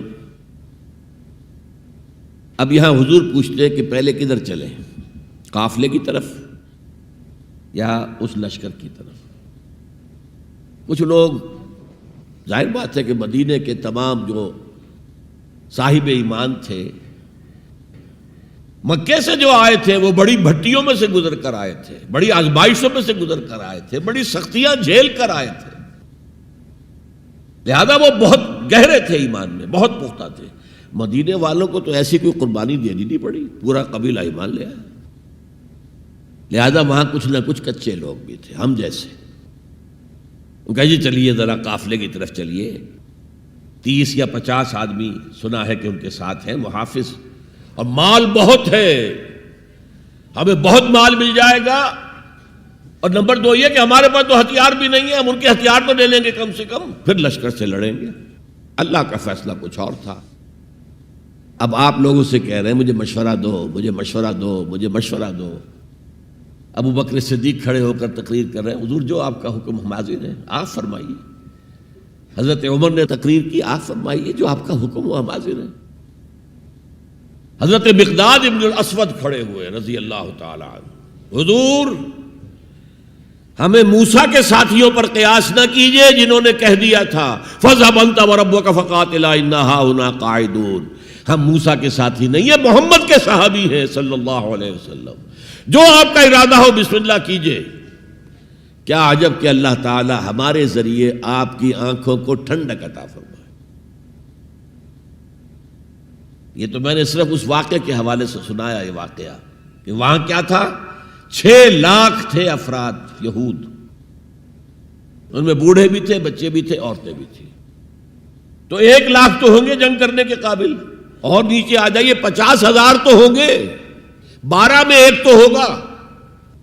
کوڑا جواب، صرف 2 آدمی نکلے، یوشع ابن نون اور کالب بن یفنہ۔ یوشع تو پھر بعد میں حضرت موسیٰ کے جانشین بھی ہوئے اور نبی ہوئے، جوشوا کہتے ہیں بائبل میں ان کو، لیکن یوشع ابن نون 2 آدمی۔ اب جنگ کیسے ہو؟ لہذا پروسیس وہی رک گیا۔ حضرت موسیٰ علیہ السلام کے ہاتھوں کو اسلامی حکومت، اسلامی ریاست قائم نہیں ہو سکی۔ حضرت عیسیٰ کا تو سوال ہی نہیں، 3 سال آپ نے دعوت دی ہے اور یہودی علماء جو ہیں جان کے ان کے دشمن بن گئے۔ انہیں سب سے پہلے تو ولد الزنا کہا گیا، حضرت مریم پر تہمت لگائی گئی زنا کی، اور پھر یہ کہ ان کو جادوگر کہا گیا۔ یہ معجزے کیا دکھا رہا ہے؟ یہ تو شیطان بعلزبول جو ہے اس کی مدد سے دکھا رہا ہے۔ یہ سارے شعبدے ہیں، جادو ہے، اور جادو کفر ہے، لہذا یہ کافر ہو گیا، مرتد ہو گیا، ایسے سولی چڑھا دو۔ تو نظام کیا قائم ہونا تھا، ریاست کیا قائم ہونی تھی؟ عیسائیوں کے مطابق، یہودیوں کے مطابق تو سولی چڑھ گئے۔ عیسائیوں کے مطابق ہے کہ بعد میں اتار لیا گیا اور ایک جگہ رکھا گیا تو وہاں پھر زندہ ہو کر پھر آسمان پر اٹھ گئے۔ اور ہمارا جو قرآن مجید نے جو ہمیں بتایا اور جس کی کچھ تفصیل ہمیں انجیل برنباس میں ملتی ہے، وہ یہ ہے کہ وہ نہیں، وہ تو پہلے ہی آسمان پر اٹھا لیے گئے تھے، گرفتار ہوئے ہی نہیں۔ جس ان کے حواری نے غداری کی تھی، جیوڈاس اسکیریوٹ، اس کو اللہ تعالیٰ نے اس کی شکل کو ولیکن شبہ لہم، مشابہ بنا دیا حضرت عیسیٰ علیہ السلام کی شکل کے۔ وہی بدبخت گرفتار ہوا اور کیفر کردار کو پہنچا، سولی پر چڑھا جسے چڑھنا ہی چاہیے تھا، غداری کی تھی۔ بہرحال میں کہہ رہا تھا کہ یہ کام انذار، تبشیر، واعظ، نصیحت، تعلیم، تبلیغ، تربیت، تزکیہ، یہ سب رسولوں نے کیا اور حضور نے بھی کیا، لیکن یہ معاملہ صرف محمد کے لیے ہے صلی اللہ علیہ وسلم، اور 3 دفعہ آیا ہے۔ کسی اور نبی اور رسول کے لیے 1 دفعہ بھی نہیں آیا کہ ان کا فرض منصبی ہے دین کو غالب کرنا۔ صرف تبلیغ نہیں، غالب کرو۔ یہ تھا وہ مشن جس میں آپ کو نصرت درکار تھی۔ فالذین آمنوا بہ وعزروہ ونصروہ، مدد کریں ان کی۔ وہ مدد کس کام میں تھی؟ دین کو غالب کرنے کی۔ اس لیے آتا ہے نا سورہ صف کے آخر میں، یا ایھا الذین آمنوا کونوا انصار اللہ، اے ایمان والو اللہ کے مددگار بنو۔ کما قال عیسی ابن مریم للحواریین من انصاری اللہ، جیسے کہ دیکھو 600 برس قبل حضرت مسیح اور حضور کے درمیان 600 برس کا فصل ہے، جیسے کہ 600 برس قبل ہمارے بندے عیسیٰ نے کہا تھا حواریین سے، کون ہے میرے مددگار اللہ کے راستے میں؟ اور حواریین نے کہا تھا نحن انصار اللہ، قال الحواریون نحن انصار اللہ۔ تو یہ اللہ کی مدد اور اللہ کے رسول کی مدد، من انصاری الی اللہ، کون ہے میرا مددگار اللہ کے راستے میں؟ یہ ہے تیسری بات، یعنی کون ہے وہ لوگ جو اصل میں متبع محمد ہیں صلی اللہ علیہ وسلم۔ الذین یتبعون رسول النبی الامی، ان کی شان کیا ہوگی؟ فالذین آمنوا بہ وعزروہ ونصروہ۔ اور چوتھی بات واتبعوا النور الذی انزل معہ، اور جو پیروی کریں گے، وہی اتباع کا لفظ چلا آ رہا ہے، اتباع اتباع اتباع، وہ اتباع کریں گے اس نور کا جو ان کے ساتھ نازل کیا جائے گا، یعنی یہ قرآن حکیم۔ فَأُولَئِكَ هُمُ الْمُفْلِحُونَ، تو وہ ہوں گے مددگار، وہ ہوں گے کامیاب ہونے والے، مفلحون میں سے ہوں گے۔ اللہم ربنا اجعلنا منہم، اللہ تعالی ہمیں ان میں شامل کرے۔ اب تھوڑا سا خاکہ میں آپ کے سامنے رکھنا چاہتا ہوں، حضور نے یہ کام کیسے کیا جو کسی اور نبی سے نہیں ہو سکا؟ صرف ایک نبی سے، ایک رسول سے ہوا۔ نظام قائم کرنا، حکومت اللہ کی قائم کر دینا۔ جیسے کہ شاید آپ کو معلوم ہو کہ انجیل میں جو دعا ہے لارڈس پریئر کہلاتی ہے، جیسے ہمارے ہاں سورہ فاتحہ ہے، ایسا ہی مقام ہے لارڈس پریئر کا عیسائیوں کے ہاں۔ اس میں کیا الفاظ ہیں؟ Thy kingdom come, Thy will be done on earth as it is in heavens. اے اللہ، اے رب، تیری حکومت آئے، حکومت الہیہ قائم ہو جائے، تیری حکومت آئے۔ اسی کو حضرت مسیح کہتے رہے، کنگڈم آف ہیون آن ارتھ، آسمانی بادشاہت زمین پر قائم ہو جائے۔ Thy kingdom come, Thy will be done on earth as it is in heavens. تیری مرضی جیسے آسمانوں میں پوری ہو رہی ہے، سارے سیارے، سارے ستارے، ساری گیلیکسیز، پوری کائنات جس طرح تیرے حکم کے پابند ہیں، اے رب ایسے ہی تیری مرضی زمین پر بھی پوری ہو۔ یہ کام جو ہے بڑا جان جوکھوں کا کام ہے۔ تبلیغ میں، تعلیم میں محنت ہوتی ہے، مشقت ہوتی ہے، وقت لگتا ہے، اس میں کوئی شک نہیں، لیکن محض تبلیغ، محض تعلیم، محض تربیت، محض تزکیہ، یہ محمد رسول اللہ کا طریقہ نہیں ہے۔ برا نہ مانیے، میری بات پر غور کیجیے گا۔ محمد رسول اللہ کا طریقہ کیا تھا؟ دعوت دو قرآن کے ذریعے، انذار کرو قرآن کے ذریعے، بشارت دو قرآن کے ذریعے۔ فَإِنَّمَا يَسَّرْنَاهُ بِلِسَانِكَ لِتُبَشِّرَ بِهِ الْمُتَّقِينَ وَتُنذِرَ بِهِ قَوْمًا لُدًّا۔ اے نبی، ہم نے اس قرآن کو آپ کی زبان میں آسان کر دیا ہے۔ وَلَقَدْ يَسَّرْنَا الْقُرْآنَ لِلذِّكْرِ فَهَلْ مِن مُدَّكِرٍ، 4 دفعہ آیا ہے سورہ قمر میں۔ ہم نے قرآن کو نصیحت اخذ کرنے کے لیے بہت آسان کر دیا ہے، تو ہے کوئی جو نصیحت کا طالب ہو؟ دعوت ہو، تذکیر ہو، فذکر بالقرآن من یخاف وعید، پہلا کام حضور کا یہ تھا، قرآن کے ذریعے سے لوگوں کو اللہ کی طرف بلانا۔ یہ دعوت، تبلیغ کسے کہتے ہیں؟ To reach out to someone, to convey to ہم سم میسج، یہ تبلیغ ہے، اور اس کو کھینچ کر لے آنا اللہ کے راستے کی طرف، یہ دعوت ہے۔ ومن احسن قولا ممن دعا الی اللہ وعمل صالحا وقال اننی من المسلمین، اس شخص سے اچھی بات کس کی ہوگی جو اللہ کی طرف بلائے اور اچھے عمل کرتا ہو۔ یہ نہ ہو کہ وہ دوسروں کو تو نصیحت اور خود میاں فضیحت، یہ نہیں، اور کہے کہ میں بھی عام مسلمان ہوں، میں تم پر کوئی فوقیت کا دعویٰ نہیں کر رہا، میں کوئی آسمان سے نہیں اترا ہوں، میں بھی عام مسلمانوں میں سے ہوں، اننی من المسلمین۔ تو قرآن کے ذریعے تذکیر، قرآن کے ذریعے نصیحت۔ یا ایھا الناس قد جاءتکم موعظۃ من ربکم وشفاء لما فی الصدور، یہی ہے موعظہ، نصیحت، اور یہی ہے شفاء لما فی الصدور، دلوں میں جو روگ ہیں ان کا علاج یہ ہے۔ وہدی ورحمۃ للمؤمنین، تو حضور کا طریقہ پہلا کیا تھا؟ قرآن کو عام کرو، جہاں آپ گئے قرآن سنایا۔ آپ کے کوئی خطبات ہمیں نہیں ملتے۔ جمعے کے خطبوں میں کیا کرتے تھے؟ کان للنبی صلی اللہ علیہ وسلم خطبتان یجلس بینہما یقرأ فیہما آیات من القرآن ویذکر الناس، یہ صحیح مسلم کی روایت ہے۔ حضور کے 2 خطبے ہوتے تھے، آپ درمیان میں تھوڑی دیر کے لیے بیٹھتے بھی تھے جیسے ہم بیٹھتے ہیں۔ اور یہ کس لیے تھا؟ شاید آپ نے کبھی غور نہ کیا ہو۔ یہ اس لیے نہیں تھا کہ حضور کو کوئی تکان ہو جاتی تھی، آپ کے خطبے بہت مختصر ہوتے تھے، لمبے خطبے کی ضرورت کیا؟ جو سامنے بیٹھے ہیں عربی ان کی زبان ہے، قرآن عربی میں نازل ہوا ہے، حضور کے قلب سے زبان مبارک سے ادا ہو رہا ہے، دلوں کے اندر جا کے اتر رہا ہے، لمبی بات کی ضرورت کیا تھی؟ بہت مختصر خطبے ہوتے تھے، لیکن پھر بھی بیٹھتے تھے۔ کیوں بیٹھتے تھے؟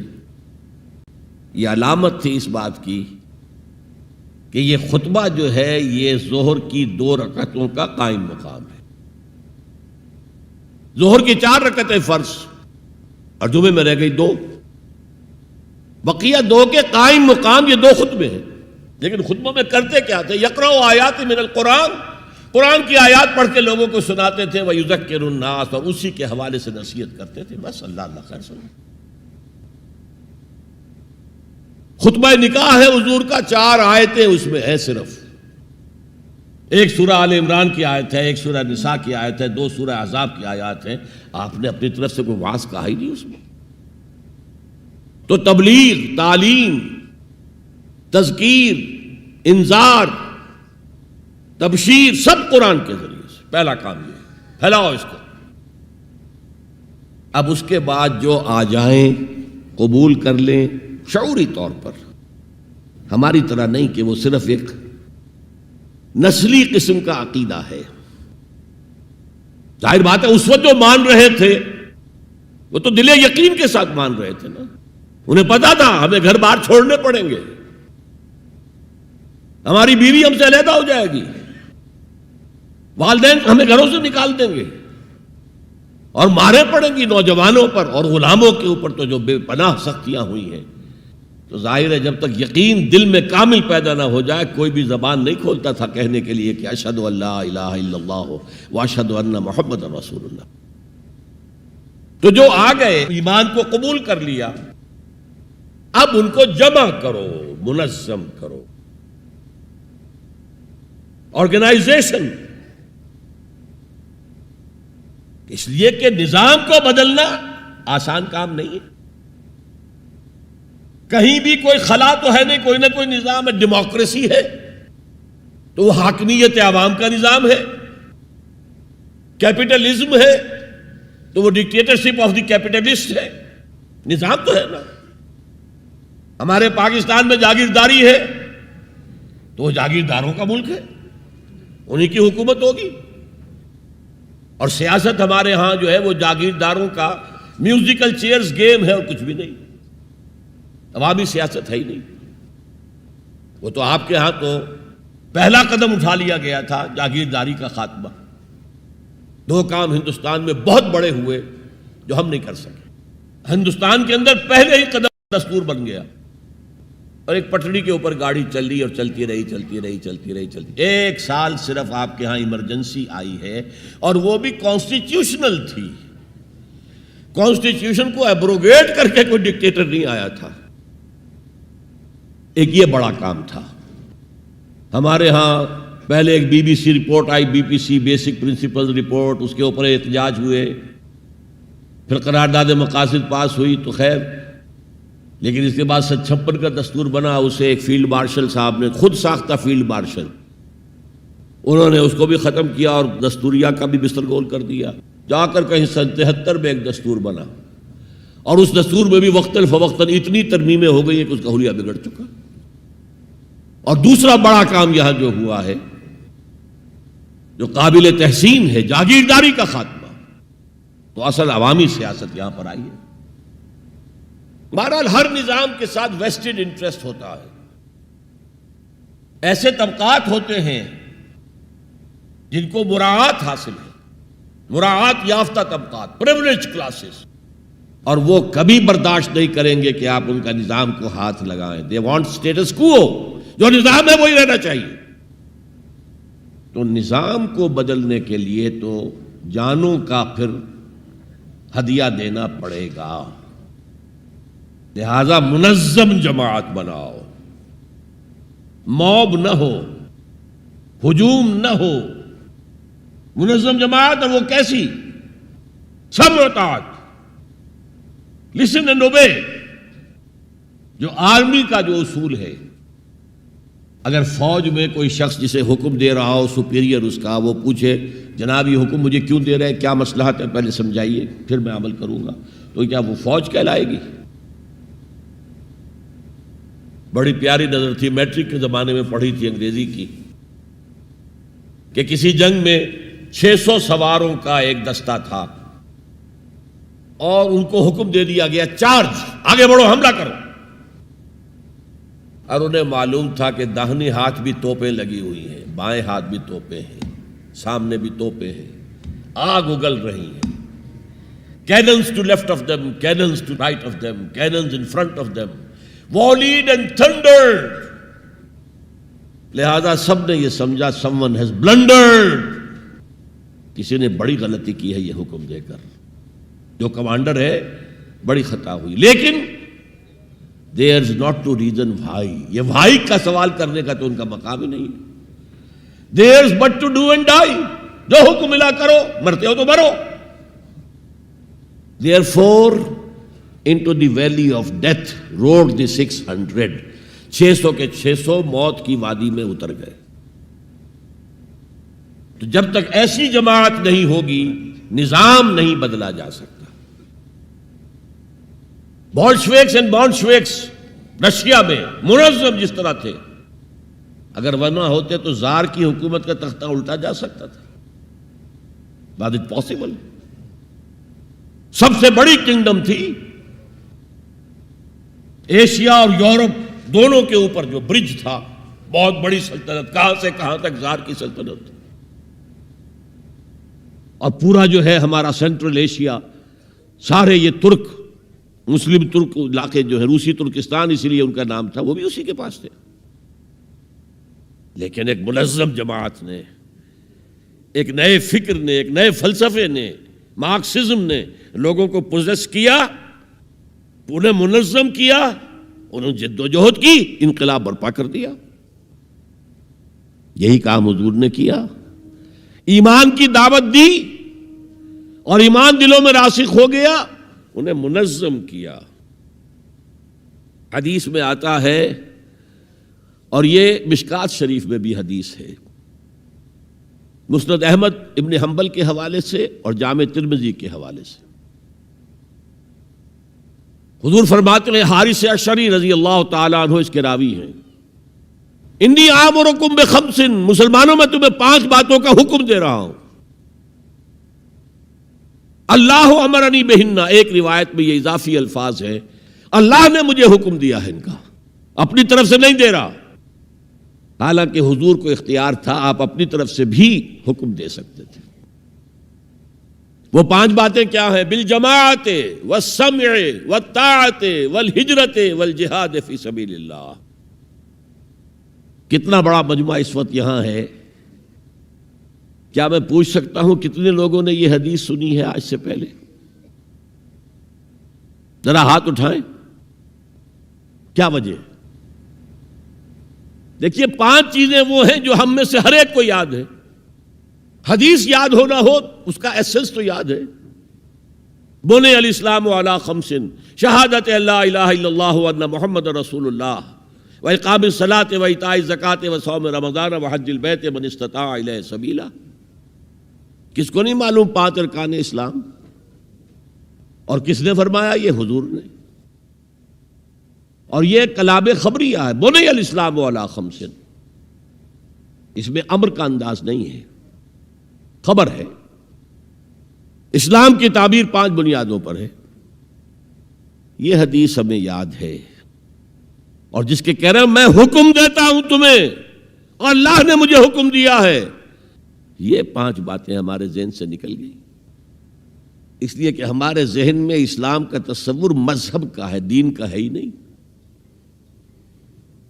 ہم وہی سمجھتے ہیں کہ نماز, ایک تو یہ کہ ہمارے عقائد ٹھیک ہوں, نماز روزہ حج زکوٰۃ کا تقاضا ہو, اور کچھ جو ہمارے سوشل کسٹمز ہیں, عیدیں منائیں, جمعہ پڑھے, قربانیاں دیا کریں عید الاضحیٰ میں, بچے کا عقیقہ کریں, مردے کو دفنائیں کفنائیں, شادی ہو تو ایجاب و قبول کرائیں, پھیرے نہیں ڈلوائیں گے.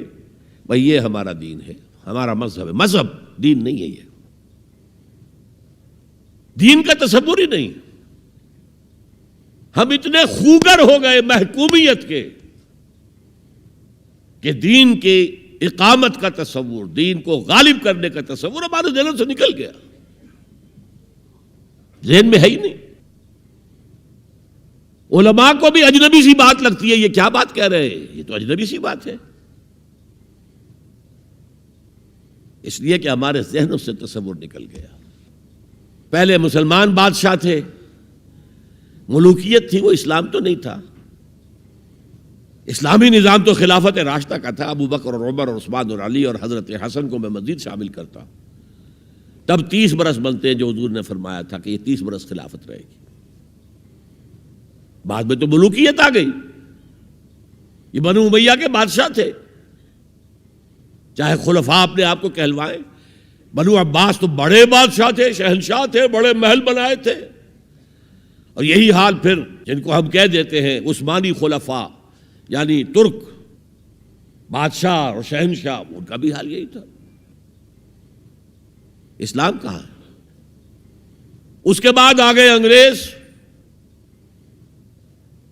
نے کہا قانون ہمارا ہوگا، کرمنل لا ہمارا ہوگا، CRPC ہماری ہوگی، سول لا ہمارا ہوگا، نظام ہمارا ہوگا۔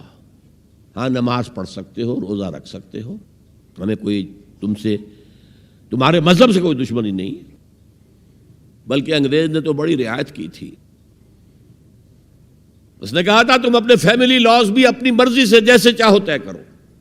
آج مسلمان ممالک میں سے بھی اکثر نے اپنے فیملی لاز چھوڑ کر یورپ کے فیملی لاز اختیار کر لیے، اور پہلی مرتبہ یہ کام کیا تھا تاترک نے،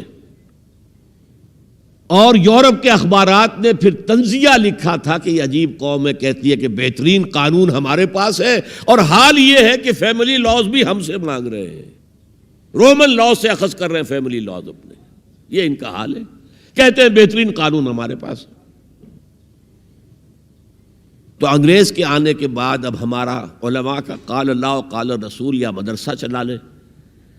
بہرحال انہوں نے بڑی خدمتیں کی ہیں، اگر یہ نہ ہوتا تو شاید ہمارے ہاں مساجدیں آباد ہی نہ ہوتی، کم سے کم علماء نے وہ پوزیشنیں جو ہیں وہ پر کی ہیں، ایک ڈھانچہ جو ہے وہ برقرار رکھا ہے، اس میں کوئی شک نہیں، ان کی خدمات ہے۔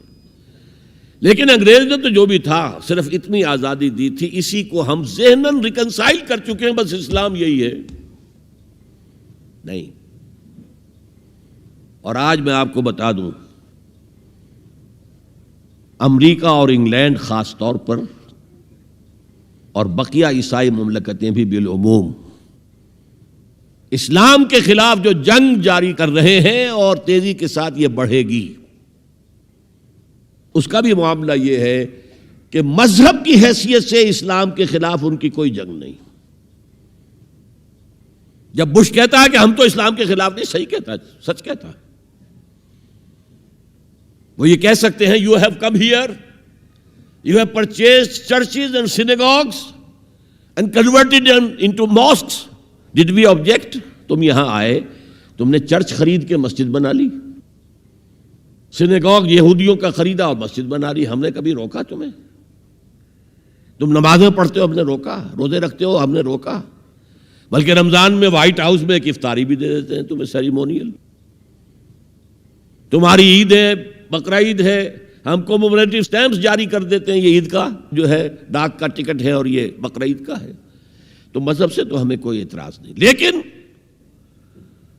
اسلام کا سیاسی، معاشی اور سماجی نظام nothing doing، we will not bear it، نظام ہمارا ہوگا۔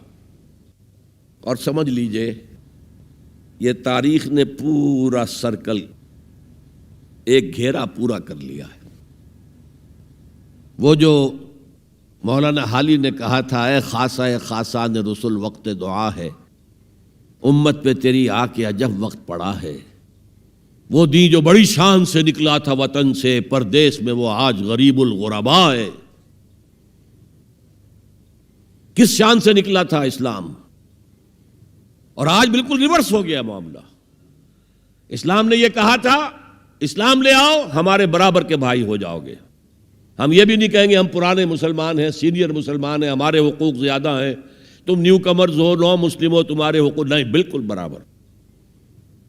یہ نہیں تو اسلام کی بالادستی قبول کرو، چھوٹے ہو کر رہو، ہاتھ سے جزیہ پیش کرو، یؤتوا الجزیۃ عن ید وہم صاغرون، پھر تم یہودی رہو مذہب کے طور پر، نظام ہمارا ہوگا دین حق کا، وہ غالب ہم نے کرنا ہے۔ محمد الرسول اللہ بھیجے گئے دین کو غالب کرنے کے لیے، ہمارے اندر طاقت نہ ہو تو کیا کریں، مجبور ہیں، لیکن طاقت ہو اور پھر دین کو غالب نہ کریں تو ہم تو غدار ہیں اللہ کے۔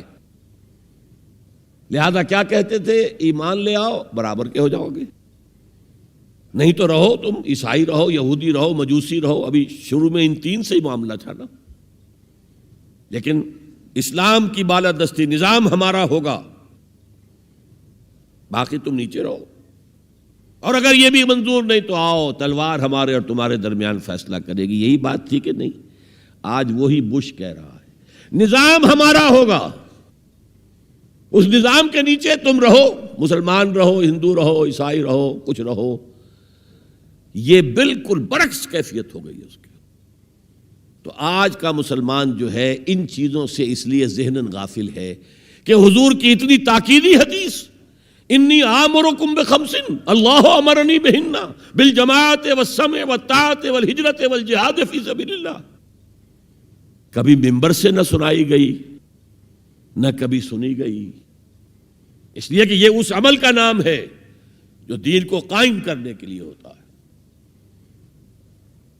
چوتھا کام فرمایا گیا واتبعوا النور الذی انزل معہ، وہی لفظ اتباع چل رہا ہے۔ یہ ساری میری گفتگو کا مرکزی لفظ اتباع ہے، یاد ہے میں نے کیا کہا تھا؟ اللہ کی اطاعت کلی اور محبت شدید مل کر کیا چیز بنے گی؟ عبادت۔ رسول کی اطاعت کلی اور شدید محبت مل کر کیا بنیں گی؟ اتباع۔ اور اتباع کا درجہ کیا ہے؟ قل ان کنتم تحبون اللہ فاتبعونی یحببکم اللہ، اے نبی ان سے کہہ دیجئے اگر تم اللہ سے محبت کرتے ہو تو میرا اتباع کرو، میری پیروی کرو، میرے نقش قدم پر چلو۔ اب آپ سوچئے اگر ہم کاروبار کر رہے ہیں، فرض کیجئے کوئی شخص 100% دیانتداری سے کام کر رہا ہے، کوئی شخص سود کے اندر براہ راست ملوث نہیں ہے، وہ نماز پڑھتا ہے، روزہ رکھتا ہے، لیکن یہ اتباع نہیں کر رہا جو حضور نے جو کام کیا تھا کہ غلط نظام، طاغوتی نظام کو جڑ سے اکھاڑ کر پھینکا جائے اور اللہ کا دیا ہوا دین حق قائم کیا جائے، تو اتباع میں کیا حصہ ہے اس کا؟ کوئی نہیں۔ ایک سوال آپ سے کرتا ہوں، حضور نے وحی کے آغاز کے بعد کوئی کاروبار کیا؟ جی آپ پہلے بہت اچھے تاجر تھے، بہت کامیاب تاجر تھے، اس وقت کا ایکسپورٹ امپورٹ، قافلہ لے کر جا رہے ہیں شام، قافلہ واپس لے کر آ رہے ہیں، لیکن جیسے ہی وحی آ گئی یا ایھا المدثر قم فانذر وربک فکبر، اے لحاف میں لپٹ کر لیٹنے والے اب کھڑے ہو جاؤ، کمر کس لو، گرڈ اپ یور لائنز، اپنے مشن کا آغاز کرو۔ اس کا آغاز کیا ہے؟ انذار، خبردار کرو انہیں کہ زندگی یہی زندگی نہیں ہے، اصل زندگی آخرت کی زندگی ہے، اور قیامت کے دن تمہیں حساب جو ہے اپنا پیش کرنا ہوگا، جواب دہی کرنی ہوگی۔ You will have to face the grand accountability of the day of judgment۔ یہ انذار سے بات شروع کرو، وَرَبَّكَ فَكَبِّرْ، اور جو ہدف ہے مقصود کیا؟ اللہ کو بڑا کرو، یعنی اس کی بڑائی نافذ کرو۔ پارلیمنٹ میں بھی اس کا حرف آخری ہو، لِتَكُونَ كَلِمَةُ اللَّهِ هِيَ الْعُلْيَا، تاکہ اللہ کا کلمہ سب سے اونچا ہو جائے۔ یہ نہیں کہ صاحب ہمارے تو 60% لوگوں نے یہ رائے دے دی ہے، بس اب ہم نہیں جانتے کہ قرآن میں کیا ہے یا کسی اور آسمانی ہدایت میں کیا ہے، تورات میں کیا ہے، انجیل میں کیا، ہم نہیں جانتے۔ اگر ہم اس کے خلاف جد و جہد نہیں کرتے تو اتباع میں کوئی حصہ نہیں ہمارا۔ جو اطاعت تھوڑی بہت ہم کر رہے ہیں وہ بھی جزوی ہے، کلی نہیں ہے، اسی لیے دنیا کی رسوائی وہ تو ہمارے ماتھے پر لکھی ہوئی ہے، ضربت علیہم الذلۃ والمسکنۃ وباؤوا بغضب من اللہ۔ آج ہمارا حال یہ ہے۔ تو اتباع رسول، محبت رسول کا تقاضا وہی جد و جہد کرو، وہی جد و جہد کرو، اسی کا نام جہاد فی سبیل اللہ ہے۔ بدقسمتی سے خود ہم نے غلط انٹرپریٹیشن جہاد کی ہے، جس کی وجہ سے دشمنوں کو موقع ملا ہے۔ جہاد کے معنی جنگ، حالانکہ جہاد کے معنی تو جنگ نہیں ہے، جہاد جد و جہد کا نام ہے، کوشش۔ جہد کے مقابلے میں آئے گی تو وہ جہاد ہے۔ جہد یک طرفہ ہے تو جہد ہے، اور دو طرفہ ہو رہی ہے، رسہ جو ہے آپ ادھر کھینچ رہے ہیں وہ ادھر کھینچ رہے ہیں، یہ جہاد ہے۔ آپ توحید کا پرچم اٹھائے ہوئے ہیں، توحید پھیلا رہے ہیں، وہ شرک پھیلا رہے ہیں، یہ جہاد ہے؟ کوئی مغربی ڈیموکریسی چاہتا ہے، کوئی سوشلسٹ ڈیموکریسی چاہتا ہے، ان کے درمیان رساکشی ہوگی کہ نہیں ہوگی؟ یہ جہاد ہے۔ قتال تو جہاد کی 9 منزلہ عمارت میں جا کے 9ویں منزل پر قتال فی سبیل اللہ، اور یہ دونوں قرآن کی اصطلاحات ہیں۔ ہم نے جہاد کو بھی جنگ بنا دیا، تو پھر تو اب ہر شخص کو قرآن میں جنگ ہی جنگ نظر آئے گی۔ جہاں جہاد کا لفظ آیا جنگ، جہاں جہاد کا لفظ آیا جنگ۔ اسی سے تو ان کو موقع مل گیا نا۔ اے نبی، آپ ان کافروں کی باتیں نہ سنیں، نہ ان کے باتوں میں آئیں، چاہے وہ صاف انکار کر رہے ہیں اور چاہے وہ کوئی مصالحت چاہتے ہوں کہ محمد کچھ نرمی دکھاؤ، کچھ ہماری مانو، کچھ اپنی منوا لو۔ یہ تم نے جو کل پیدا کر دی ہے، گھر گھر لڑائی ہو رہی ہے، اولاد ماں باپ سے جدا ہو گئی، بہن بھائی سے جدا ہو گیا، شوہر بیوی سے جدا، بیوی شوہر سے جدا۔ تو جو کہتے ہیں کہ a house divided amongst it self can not stand, ہمارا تو تم نے قبائلی جو ہمارا روب تھا وہ ختم کر دیا دنیا میں۔ لہذا ایسا کرو، کچھ مصالحت کرو، کچھ اپنی منوا لو، کچھ ہماری مان لو۔ قرآن نے کہا وَدُّوا لَوْ تُدْهِنُ فَيُدْهِنُونَ فَلَا تُطِعِ الْمُكَذِّبِينَ، ان کی بات نہ سنیے۔ تو جہاد تھا جو ہو رہا تھا، جس کے لیے میں نے رات تقریر کی ہے، جہاد بالقرآن۔ فَلَا تُطِعِ الْكَافِرِينَ وَجَاهِدْهُمْ بِهِ جِهَادًا كَبِيرًا۔ یہ سورہ الفرقان کی آیت ہے نمبر 52، اور شروع کیسے ہوتی ہے سورہ الفرقان؟ تبارک الذی نزل الفرقان علی عبدہ لیکون للعالمین نذیرا۔ بڑی بابرکت ہے وہ ذات جس نے اپنے بندے محمد پر صلی اللہ علیہ وسلم یہ الفرقان نازل کر دیا تاکہ تمام جہان والوں کو خبردار کر دے، انذار، اور وہ پوری نوع انسانی کے لیے انذار۔ اسی میں آگے آتا ہے، اسی صورت میں فلا تطع الکافرین، اے نبی آپ ان کافروں کی باتیں نہ مانیں، نہ سنیں، نہ توجہ دیں۔ وَجَاهِدْهُمْ بِهِ، اس قرآن کے ذریعے سے جہاد کیجئے۔ 12 برس مکے میں قرآن کے ذریعے سے جہاد ہوا ہے، تلوار تو نہیں اٹھی۔ الٹا حکم یہ تھا کہ چاہے تمہارے ٹکڑے کر دیں، چاہے تمہیں آگ میں جلا دیں، you don't have to raise hands even in self defense۔ کفو ایدیکم، اپنے ہاتھ بندھے رکھو، روکے رکھو، کوئی جوابی کارروائی نہیں۔ 12 برس this was the order of the day. یہ جہاد بالقرآن، اس جہاد بالقرآن کے ذریعے سے لوگوں کو کھینچا گیا، پھر بیعت لے کر ان سے ان کو منظم جماعت بنایا گیا، پھر ان کا تزکیہ کیا گیا۔ تزکیہ کس بات کا؟ دل میں کوئی ولولہ، کوئی امنگ، کوئی حوصلہ، کوئی طلب، کوئی مقصود نہ رہ جائے سوائے اللہ کی رضا کے حصول کے اور آخرت کی فلاح کے حصول کے۔ جب تک پاک نہیں ہو جائے گا دل، جب تک دل سے ساری امنگیں، ساری ایمبیشن نہیں نکل جائیں گی سوائے اللہ کو راضی کرنا اور آخرت کی فلاح طلب کرنا، یہ ہے تزکیہ۔ یتلو علیہم آیاتہ ویزکیہم ویعلمہم الکتاب والحکمہ۔ اگر اس نقش قدم پر آپ نہیں چل رہے تو حضور کے ساتھ محبت کا دعویٰ باطل ہے۔ آپ مسلمان ہیں، ٹھیک ہے، آپ مانتے ہیں انہیں اللہ کا رسول، اور آپ درود بھی بھیج دیتے ہیں، نماز میں بھی درود ابراہیمی ہے، سب کچھ ہے، لیکن یہ ہے کہ اتباع رسول، محبت رسول کے بغیر نہیں۔ اور محبت رسول سے جو اتباع رسول وجود میں آتا ہے وہ ہے من انصاری اللہ۔ اور یہ سمجھ لیجئے، بس آخری نکتہ میں بیان کر رہا ہوں، اگر تو حضور کو بھی بھیجا گیا ہوتا صرف اہل عرب کے لیے تو آپ کی حیات طیبہ ہی میں مشن مکمل ہو گیا۔ جاء الحق وزهق الباطل ان الباطل کان زہوقا۔ اذا جاء نصر اللہ والفتح ورأیت الناس يدخلون فی دین اللہ افواجا، کام مکمل ہو گیا۔ لیکن حضور کو تو بھیجا گیا ہے پوری نوع انسانی کے لیے۔ وما ارسلناک الا کافۃ للناس بشیرا ونذیرا، اے نبی ہم نے آپ کو نہیں بھیجا ہے مگر تمام انسانوں کے لیے بشیر اور نذیر بنا کر۔ کیا نتیجہ نکلا؟ جب تک پوری دنیا میں اللہ کا دین اسی طرح غالب نہ ہو جیسے حضور کے دست مبارک سے جزیرہ نمائے عرب میں ہو گیا تھا، اس وقت تک ہنوز حضور کا مشن تکمیل کو نہیں پہنچا۔ یہ بات میں نے 5ویں جماعت میں پڑھی تھی۔ علامہ اقبال کی نظم شکوہ جواب شکوہ میں نے پڑھی، بانگ درا مجھے میرے بڑے بھائی صاحب نے بھیج دی تھی۔ ایک شعر تو وہ ہے بانگ درا کا جو میرے تحت الشعور میں کہیں چپک گیا تھا اور میری پوری زندگی کو اس نے ایک رخ پر ڈھالا ہے۔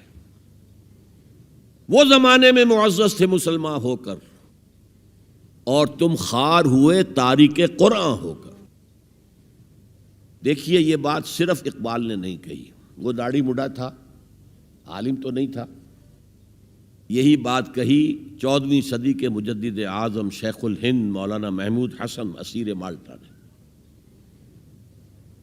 4 سال کی اسیری کے بعد جب رہائی پا کر آئے تھے 1920 میں، اور رہائی کیوں ملی تھی کہ ٹی بی 3rd سٹیج کو پہنچ گئی تھی۔ انگریز ڈرتا تھا کہ اگر ہماری اسیری ہی کے اندر کہیں انتقال ہو گیا تو کہیں طوفان اٹھ جائے گا، لہذا چھوڑ دیا۔ دیوبند میں ایک جلسہ منعقد ہوا اور وقت کے سارے بڑے بڑے علماء موجود، اشرف علی تھانوی صاحب موجود، شبیر احمد عثمانی صاحب موجود، مولانا حسین احمد مدنی موجود، ہمارے جو پاکستان میں مفتی محمد شفیع صاحب موجود، اور انہوں نے یہ واقعہ لکھا ہے اپنی کتاب میں وحدت امت میں کہ شیخ الہند نے کہا کہ ہم نے تو اپنی 4 سالہ دور اسیری میں جتنا ہی غور کیا ہے، ہمیں اپنے زوال کے 2 اسباب نظر آئے ہیں۔ ایک ہمارا قرآن کو ترک کر دینا، یہ لفظ ہے اس کے اندر، نوٹ کیجئے۔ حالانکہ علماء نے قرآن کو ترک کیا ہے، لیکن اگر آپ نے کہا نہیں تو یہ صحیح نہیں ہے، کیا ہے۔ ان کا سارا زور فقہ پر ہے، حدیث پر ہے، زیادہ زور قرآن پر نہیں ہے۔ صحیح بات ہے۔ کہنے والا کون ہے؟ شیخ الہند۔ ایک ہمارا قرآن کو ترک کر دینا اور دوسرا آپس کے اختلافات۔ اور مفتی شفیع صاحب نے اس کے اوپر پھر یہ گرہ لگائی کہ حضرت شیخ نے جو 2 باتیں کہی تھی حقیقت میں ایک ہی ہیں، ہمارے اختلافات بھی اسی لیے کہ ہم نے قرآن کو ترک کر دیا ہے۔ تو یہ ہے ایک شعر جو میرے ذہن میں چپک گیا تھا، پھر قرآن سے اللہ نے جو ایک مناسبت دی ذہنی قلبی، اللہ کا شکر ہے، اللہ کا فضل ہے۔ دوسرا شعر وہ ہے کہ وقت فرصت ہے کہاں، کام ابھی باقی ہے، نور توحید کا اتمام ابھی باقی ہے۔ پورے کرہ ارضی جب تک کہ توحید سے جلوگر نہ ہو جائے اور اسلام کا ڈنکا نہ بج جائے، اس وقت تک حضور کا مشن مکمل نہیں ہے۔ حضور حوالے کر کے گئے تھے امت کے۔ خطبہ حجۃ الوداع میں آپ نے سوال کیا الا هل بلغت، اور 1.25 لاکھ کے مجمع نے جواب دیا انا نشهد انک قد بلغت الرسالۃ وادیت الامانۃ ونصحت الامۃ وکشفت الغمۃ۔ ہاں حضور ہم گواہ ہیں، آپ نے حق رسالت ادا کر دیا، حق امانت ادا کر دیا، مسلمانوں کی خیر خواہی کا حق ادا کر دیا، امت کی خیر خواہی کا، اور گمراہی کے پردے چاک کر دیے۔ 3 دفعہ حضور نے سوال کیا، 3 دفعہ جواب لے کر پھر آسمان کی طرف نگاہ اٹھائی اور انگشت شہادت سے اشارہ کیا، اور پھر لوگوں کی طرف اللہم اشہد اللہم اشہد اللہم اشہد، اے اللہ تو بھی گواہ رہے، یہ مان رہے ہیں کہ میں نے پہنچا دیا۔ اسے میں کہا کرتا ہوں سائی آف ریلیف۔ کندھوں پر ایک بہت بڑا بھاری بوجھ آ گیا تھا، بہت بڑی امانت تھی قرآن، اس کے پہنچانے پر کیا کیا تکلیفیں اٹھائی ہیں۔ پاگل کہے گئے، مجنون کہے گئے، شاعر کہے گئے، ساحر کہے گئے، مسحور کہے گئے، کیا نہیں کہا گیا۔ اور پھر جو مارے کھائی ہیں، جو 3 سال کی شیب بنی ہاشم کے اندر اسیری تھی، جس میں کھانے پینے کی چیزیں گھاٹی میں داخل نہیں ہو سکتی تھی۔ ہماری جیلوں میں تو آپ کو کھانا تو ملتا ہے، وہاں تو کچھ نہیں تھا۔ پھر طائف کا پتھراؤ یاد کیجئے، پھر مکے سے نکلنا اور 3 دن رات ایک غار میں چھپے رہنا، پھر مدینے کے اندر آپ کو معلوم ہے غزوہ بدر آ رہی ہے، اس میں 70 اگر کافر مارے گئے تو غزوہ احد میں 70 صحابہ شہید ہو گئے، جن میں حضرت حمزہ بھی ہیں۔ 3 رشتے ہیں حضرت حمزہ سے حضور کے، چچا بھتیجا، سب کو بس یہی معلوم ہے، چچا بھتیجا، خالہ زاد بھائی، دودھ شریک بھائی، اور عربوں میں دودھ شریک بھائی حقیقی بھائی کے طور پر ہوتا تھا۔ اور ان کی لاش سامنے آئی ہے کہ ناک کاٹ لی گئی ہے، کان کاٹ لیے گئے ہیں، اور پیٹ چاک کر کے کلیجہ چبایا گیا ہے۔ یہ سارے بوجھ اٹھا کر اگر وہ حق تبلیغ ادا ہو گیا، اے اللہ یہ مان رہے ہیں، تو بھی گواہ رہے، اور پھر کیا کہا؟ فَلْيُبَلِّغِ الشَّاهِدُ الْغَائِبَ، اب جو یہاں موجود ہیں ان کا فرض ہے کہ ان کو پہنچائیں جو یہاں نہیں ہیں، اور یہ ابد الآباد تک کے لیے، قیامت تک کے لیے ہے۔ انا آخر المرسلین وانتم آخر الامم، میں آخری رسول ہوں، تم آخری امت ہو، اور تمہیں نکالا گیا دنیا والوں کے لیے۔ دنیا کی دوسری قومیں اپنے لیے جیتی ہیں، اپنی عظمت، اپنا بول بالا، اپنے مفادات، اپنی مصلحتیں، اور تمہیں دنیا والوں کے لیے جینا ہے۔ ہم تو جیتے ہیں کہ دنیا میں تیرا نام رہے، کہیں ممکن ہے کہ ساقی نہ رہے جام رہے۔ یہ جام ہدایت کون گردش میں لائے گا اگر ساقی نہ ہو؟ ساقی امت مسلمہ ہے۔ یہ دوسری بات ہے کہ امت بھول گئی، خود ہی نہیں پڑھا، پڑھائیں گے کیا؟ خود ہی نہیں سمجھا، سمجھائیں گے کیا؟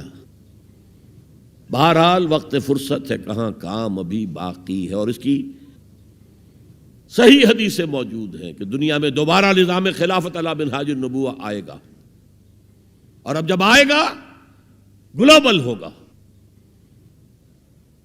یہ ایک بہت بڑا تصادم آنے والا ہے، جسے کہ بائبل کے ماننے والے کہتے ہیں آرمیگیڈون، بہت بڑی جنگ۔ اگر آپ کہیں ڈکشنری میں جا کر دیکھیں گے آرمیگیڈون کے معنی تو لکھا ہوگا a very big war which will be fought between the forces of evil and good before the end of this world۔ اور حضور کی احادیث میں الملحمۃ العظمیٰ، عظیم ترین جنگ، الملحمۃ الکبریٰ، سب سے بڑی جنگ، اور اس میں یا تو ایک طرف ہوگا نیو ورلڈ آرڈر، وہ چاہتا ہے گلوبل ہو جانا، اور یہ حقیقت میں جیو ورلڈ آرڈر ہے۔ عیسائی دنیا اس وقت یہودیوں کے پنجے میں، شکنجے میں ہے۔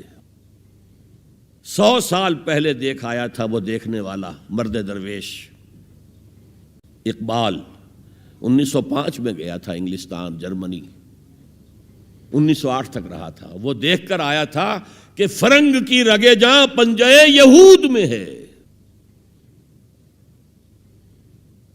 آپ کو معلوم ہے جو ریئیکشن ہوا ہے بعد میں، جو کچھ ہٹلر نے کیا یہودیوں کے ساتھ، کہتے ہیں 60 لاکھ ہمارے مارے ہیں۔ کیوں؟ کہ انہیں احساس ہو گیا تھا انہوں نے اپنے شکنجے میں ہمیں کس لیا ہے، لہذا اس نے انتقام لیا ہے۔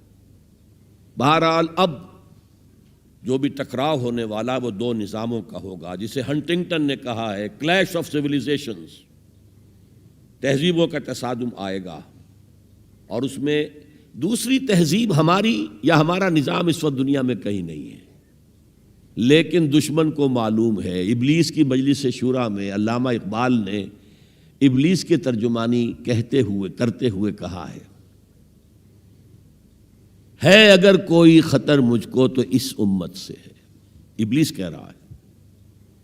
پہلے اس میں آتا ہے، ایک مشیر نے کہا جی جمہوریت کا دنیا میں بول بالا ہو رہا ہے، ہماری ابلیسی نظام تو ختم ہو جائے گا۔ اس نے کہا نہیں، ہم نے خود پہنایا ہے شاہی کو جمہوری لباس، ذرا آدم ہوا ہے خود شناس و خود نگر۔ تم نے کیا دیکھا نہیں مغرب کا جمہوری نظام، چہرہ روشن اندروں چنگیز سے تاریک تر۔ It's the dictatorship of the capitalist۔ دوسرے نے کہا، مشیر نے، اجی وہ ایک اور مصیبت کھڑی ہو گئی ہے، وہ کارل مارکس نے کیا کر دیا ہے، میرے آقا یہ جہاں زیر و زبر ہونے کو ہے، ہمارا ابلیسی نظام تو ختم ہو جائے گا۔ اس نے اس کو بھی رد کر دیا۔ کب ڈرا سکتے ہیں مجھ کو اشتراکی کوچہ گرد، یہ پریشان روزگار آشفتہ مغز آشفتہ ہو، کچھ نہیں کر سکتے۔ ہے اگر کوئی خطر مجھ کو تو اس امت سے ہے، جس کی خاکستر میں ہے اب تک شرار آرزو۔ انگارے کے اوپر آ گئی ہے راکھ، اندر دہکتی ہوئی آگ ہے، جس کی خاکستر میں ہے اب تک شرارے آرزو، خال خال اس قوم میں اب تک نظر آتے ہیں، وہ کرتے ہیں اشک سحر گاہی سے جو ظالم وضو۔ لیکن پھر کہتا ہے وہی ابلیس، جانتا ہوں میں یہ امت حامل قرآن نہیں۔ دیکھیے کت قدر صحیح عکاسی کر رہا ہے۔ مجدد وقت بھی کہہ رہا ہے ہم نے قرآن کو ترک کر دیا، اور مفکر امت کہہ رہا ہے کہ ہم نے قرآن کو ترک کر دیا، اور تم خار ہوئے تارک قرآن ہو کر۔ دونوں کی رائے متفق گردید رائے بو علی بارائے من، دونوں کی رائے مل گئی۔ بہرحال ابلیس کہتا ہے جانتا ہوں میں یہ امت حامل قرآن نہیں، ہے وہی سرمایہ داری بندے مومن کا دین۔ جانتا ہوں میں کہ مشرق کی اندھیری رات میں بے ید بیضا ہے پیران حرم کی آستین، ان کی آستینوں کے اندر وہ ید بیضا والا ہاتھ نہیں ہے۔ عصر حاضر کے تقاضاؤں سے ہے لیکن یہ خوف، ہو نہ جائے آشکارا شرع پیغمبر کہیں، یہ تو تاریخ ادھر جا رہی ہے۔ اب نیا سنتھیسس کیا ہوگا؟ ملوکیت ختم ہوئی، جمہوریت آئی، جمہوریت نے کیپٹلزم کی شکل اختیار کر لی، اس کا جواب کمیونزم میں آیا، کمیونزم نے ڈکٹیٹرشپ کی شکل اختیار کی، وہ بھی آج بڑھ چکا ہے۔ اور فوکویاما جو ہے بغلیں بجا رہا ہے کہ معلوم ہو گیا کہ ہمارے نظام سے بہتر کوئی نظام نہیں، دیکھو وہ پڑا ہوا ہے مرا ہوا مردہ یو ایس ایس آر کا اور کمیونزم کا۔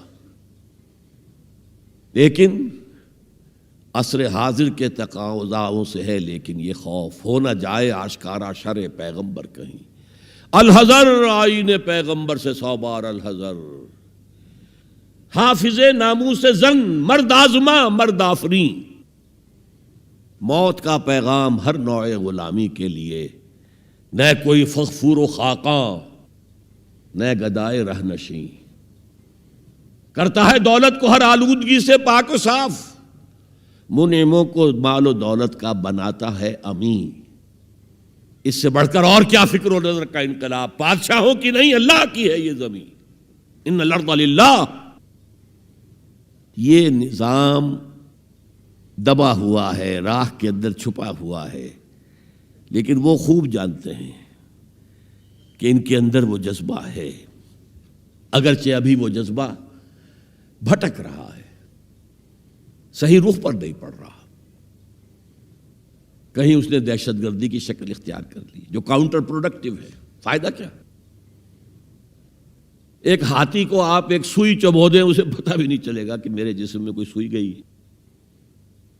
امریکہ ہاتھی ہے اور نشے میں دھت ہاتھی ہے، جس نے نہ یونائٹڈ نیشنز کی پرواہ کی، نہ ورلڈ کی رائے عامہ کی پرواہ کی، نہ اپنے جو یورپین الائز ہیں ان کی پرواہ کی، کسی کی پرواہ نہیں کی۔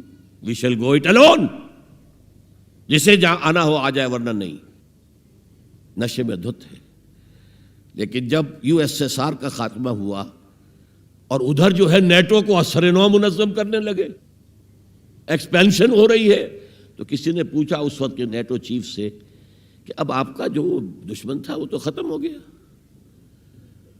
وہ تو تمہارے قدموں میں پڑا ہوا ہے، تمہارے قرضے لے کر تو بمشکل وہ روٹی کھا رہا ہے، تو کیا ضرورت ہے اب نیٹو کی اور یہ سارا؟ ان کا ہمیں مسلم فنڈامنٹلزم سے خدشہ ہے، ڈر ہے، یہ ساری تیاری اس کے لیے ہو رہی ہے۔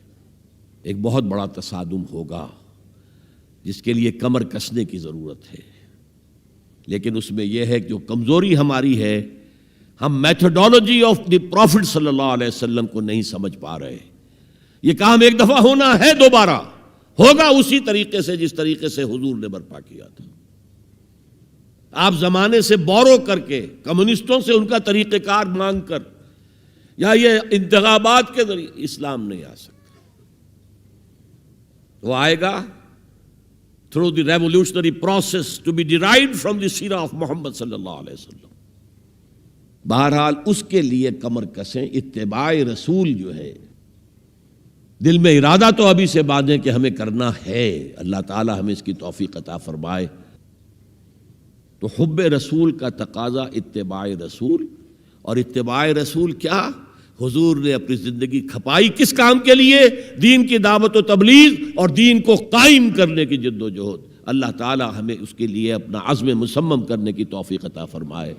اقول قولی ھذا واستغفر اللہ لی ولکم ولسائر المسلمین والمسلمات۔